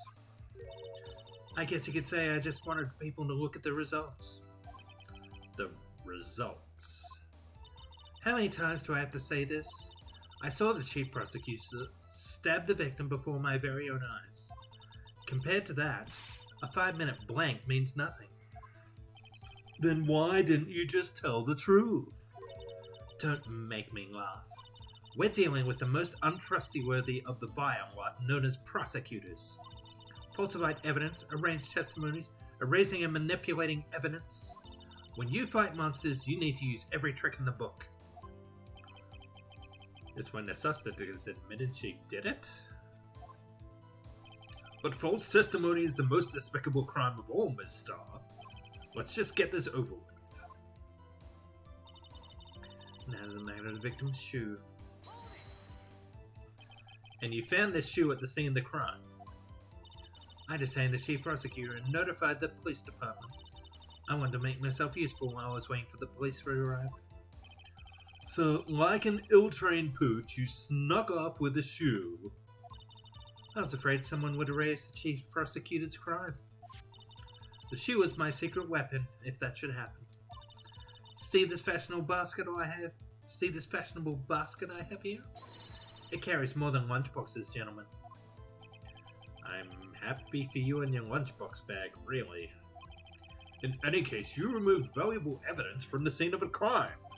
Now, tell us what you did next. 2 types of blood found on his shoe. One, of course, was the victim's. So you brought it to the forensics department? If you're going to submit something as evidence in court, you need it approved. To do that, evidence must be analyzed by a forensic expert. And she got away with a little cue because she used to be a detective. The shoe does appear to have bloodstains on it. Well, the man was stabbed after all. And that blood belonged to the victim, Detective Goodman. As I said, there were 2 types of blood found on the shoe. And the other blood type matched that of the defendant, Miss Lana Sky. You can't say for sure the blood belonged to the defendant with a blood test. You claim to know something about blood tests, rookie? Huh. Well, speak up. Well, blood comes in 4 types, A, B, O, and AB. However, you can't tell from a blood test whether a murder was committed in cold blood.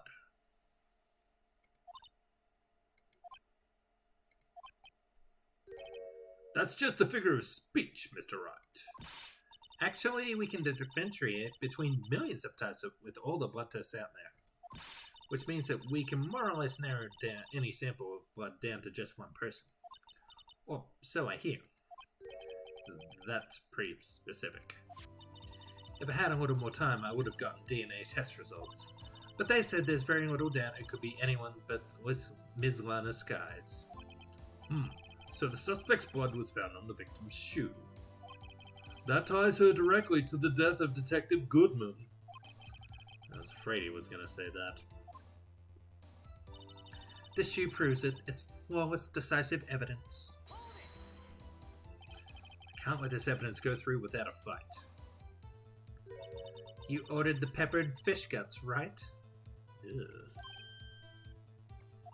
Some like it hot, Mr. Wright. Some, like your client, she's enough hot water to make a whole vat of soup. Mr. Wright, do you or don't you have a problem with this shoe? A problem? This is critical. Is there a problem with the victim's shoe?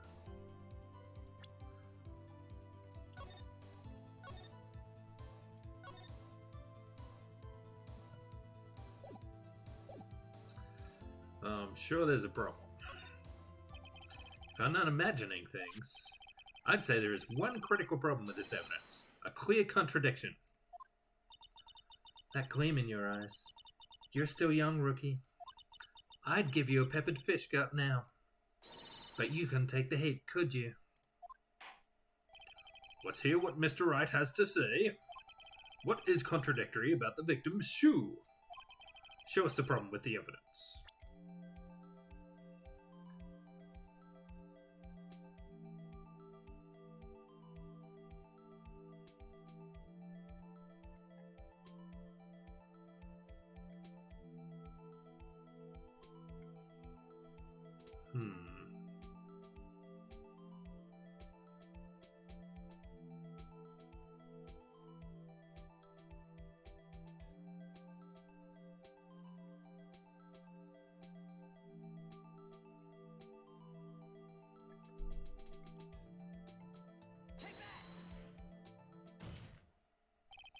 I wonder if you noticed. There's blood on the bottom of this shoe. Don't mess with me, rookie. Or it'll be your blood on the bottom of my shoe. Indeed, there is quite a bit of blood on the bottom of the shoe. It makes sense. The victim was stabbed with a knife. What could possibly be contradictory about blood on the bottom of the shoe? Well, I'm pretty sure it's a photograph here, because she's covered in blood here. So if the blood spatter came at her, why would it be on the bottom of her shoe?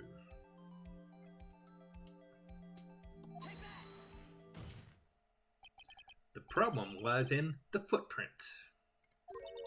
The footprint? Note that the bottom of the victim's shoe is covered in blood. Then, isn't it strange? Why weren't any bloody footprints found by the scene of the crime? Aha! As you can see, there were no traces of any such footprints at the scene of the crime. That contradicts your claim about this shoe. This picture only shows part of the floor, so there could have been bloody footprints. Then where are they, Mr. Edgeworth? Because we checked the scene and found nothing of the sort.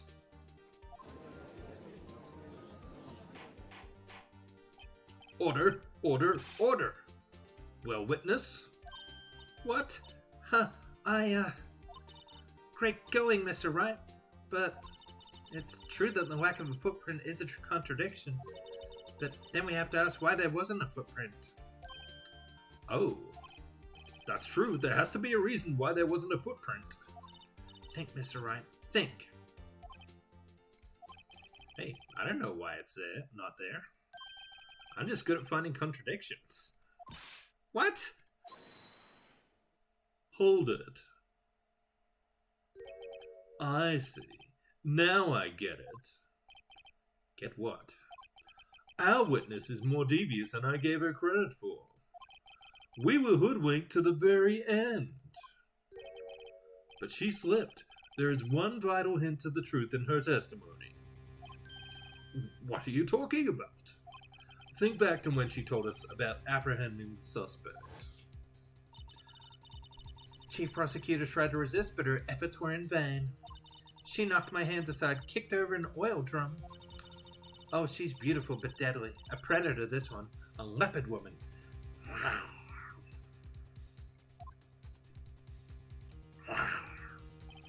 I thought that was a strange thing for the normally cool-headed chief to do.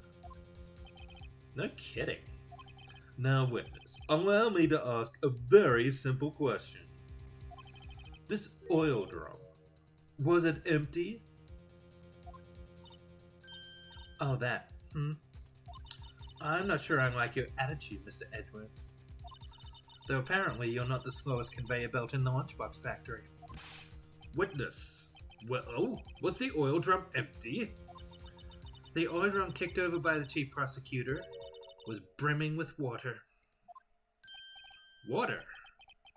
What does that mean? Still don't get it, Mr. Wright? Do you want to know the reason she knocked it over? The real reason? Aha! You don't mean... Yes, the suspect knocked over that oil drum for one reason and one reason alone. To erase the bloodstains that would become evidence against her. Ah. That ties things up quite nicely. The bloodstains left on the victim's shoe tie her quite clearly to this murder. Then, after the deed was done, she knocked over the oil drum to erase the telltale signs. Why, that's a prosecutor's specialty, erasing evidence. That reminds me, Miss Sky's right hand was hurt. Didn't she say she cut herself when she stabbed him? So that's when my sister's blood got on the shoe? Well, I see no reason to prolong this trial. Mr. Wright, do something, please! What? What can I do? Your sister has confessed to the crime and she tried to conceal it. But... Enough. There is no need for further debate. The verdict, Your Honor? Very well. But Angel Star is on the prosecution's side. She could have been lying about the water. This court finds the defendant, Miss Lana Sky.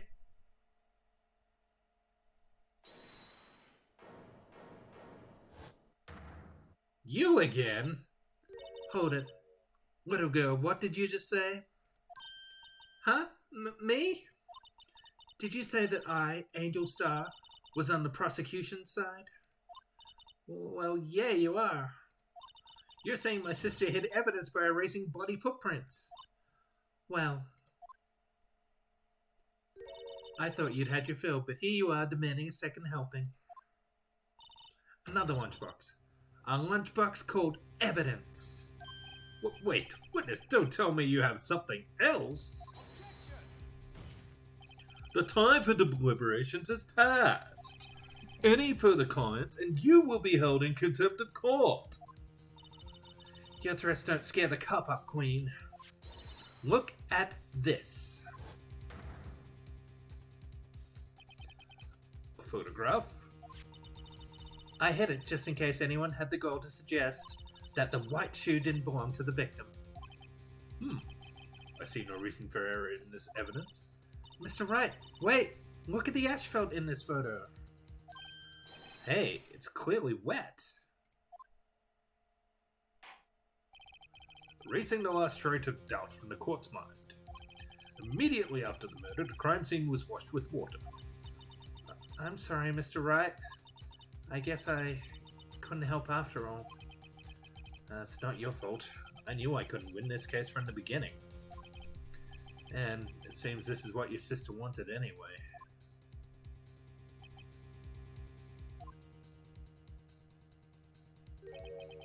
I'm sorry, Mia.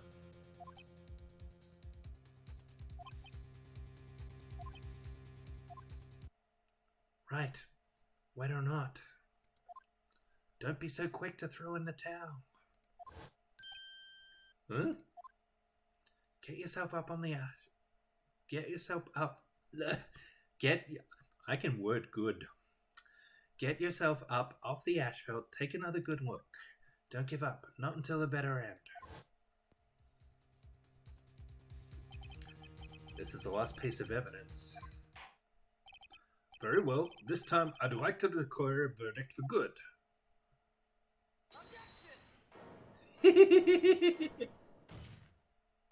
Your Honor, wait. What is it with you people? Can't I hand down my verdicts in peace anymore? Whatever it is, can it wait? No, it can't. Then it will be too late. Look at this photograph, the last one submitted. This trial isn't over until we give each piece of evidence proper consideration. So, right? Are you saying there's a problem with this latest piece of evidence? Yeah. I'll think later. Yeah, there's a problem. Right or wrong, I've got to go ahead with this. I suppose since we've come this far, we should give every claim a fair shake. Very well, Mr. Wright. Show the court the problem in this photograph. Can I... Oh god, I can't even save.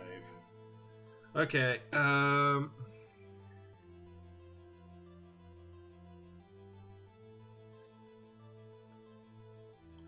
okay, so knife is here. Is it the shoe? The shoe is lying on its side, but it was the bottom that was covered in blood.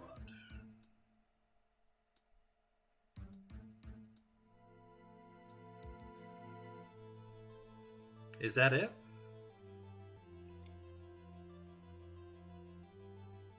I think that's gotta be it, isn't it? Well, it's... no. As your elder, Mr. Wright, let me give you a piece of advice. When you point at something, at least remember to keep your eyes open. I believe he's trying to say that no one's falling for your bluffs, Mr. Wright. Open your eyes, Mr. Wright. Think scientifically. I suppose... oh.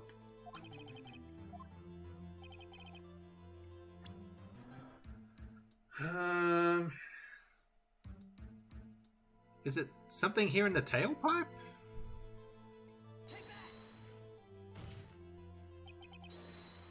The problem in this photograph is here. What's this? There's something poking out of the car's muffler. Wait just a moment, Mr. Edgeworth. Your Honor? You just said muffler. However, I see no trace of a muffler or scarf of any kind in this photograph. A muffler is also a part on a car or motorcycle, Your Honor. Just think of it as part of the exhaust system, a pipe. I see, and I see. What's that suspicious-looking cloth sticking out of the car's muffler? So what if there is something sticking out of the muffler? What does that have to do with this case? Nothing. Absolutely nothing. Sorry, Miss Starr, but it's not going to be that easy. In fact, you've already told us why this is important to the case. You said as much in your testimony. What? Let's hear what Mr. Wright has on his mind.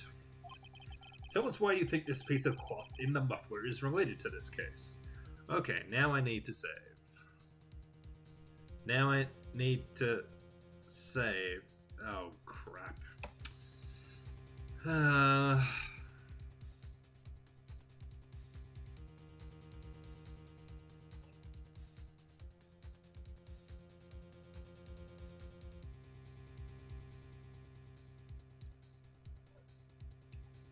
mean, I think it's Mia's, Lana's scarf, which she wasn't wearing in this photo.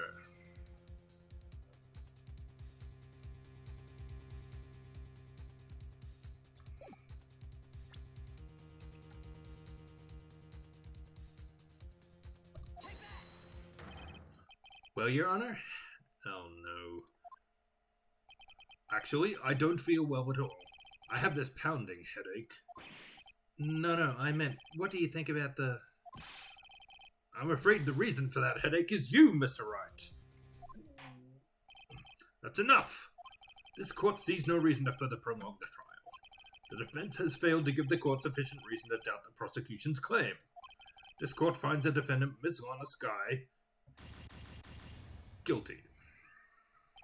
The accused will surrender to the court immediately, to be held pending trial at a higher court within a month from today's date. That is all. This court is adjourned.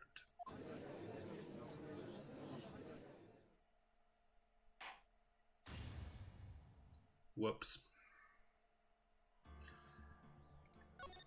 Alright. How long was it since my last save? Oh, okay.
Alright, now I'm going to save.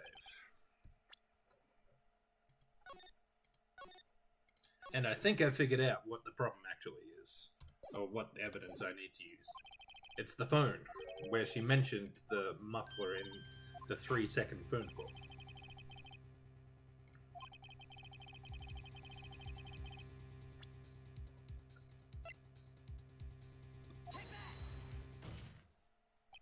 Miss Starr, recall your testimony for the court.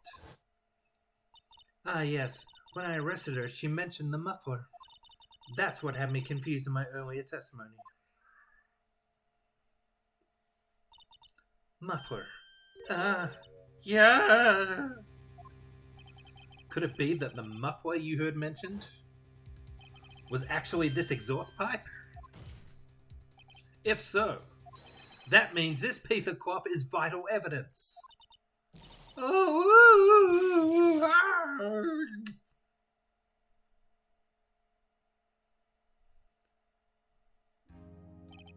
Well, it seems we will have to suspend the proceedings. Suspend?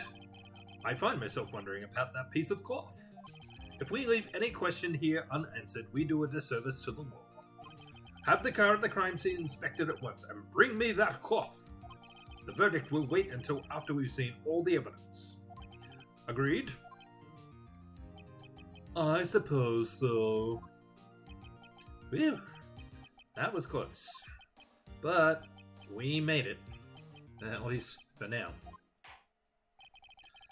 This court will adjourn for a 30-minute recess. Bloody hell. When does this end? It's lunchtime, after all. He's still hungry? To be continued. Okay. We made it to the end of the chapter, at least.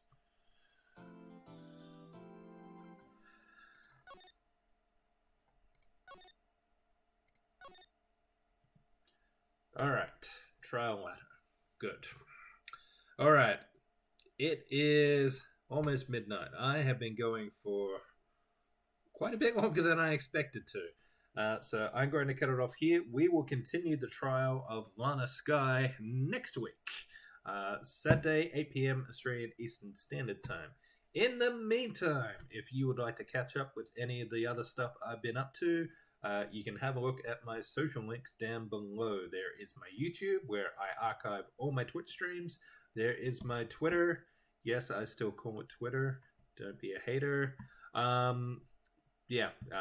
I put my go live announcements there, as well as, interacting and retweeting and all that good stuff. It's still called retweeting, not re-Xing.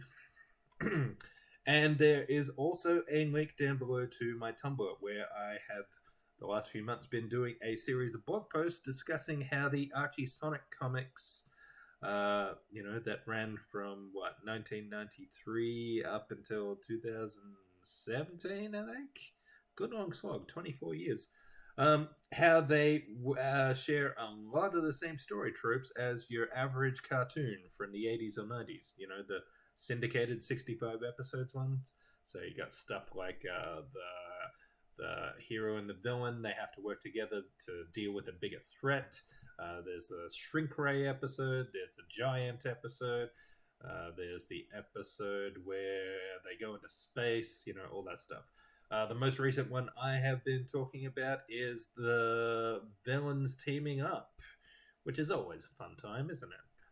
I mean, some of the most memorable episodes of cartoons are when the bad guys team up. Look at Darkwing Duck, for instance. Everyone remembers Just Us, Justice Ducks with the Fearsome Five, am I right? Of course I'm right. You know you love that episode. Alright. It is almost midnight. I am going to bed. Thank you for watching, everyone. Thanks to all of you who interacted in the chat.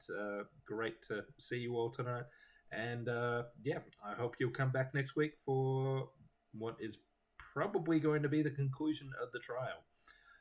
Have a good day, night, afternoon, whatever time of day it is in your part of the world, and take care of yourselves. See you next time.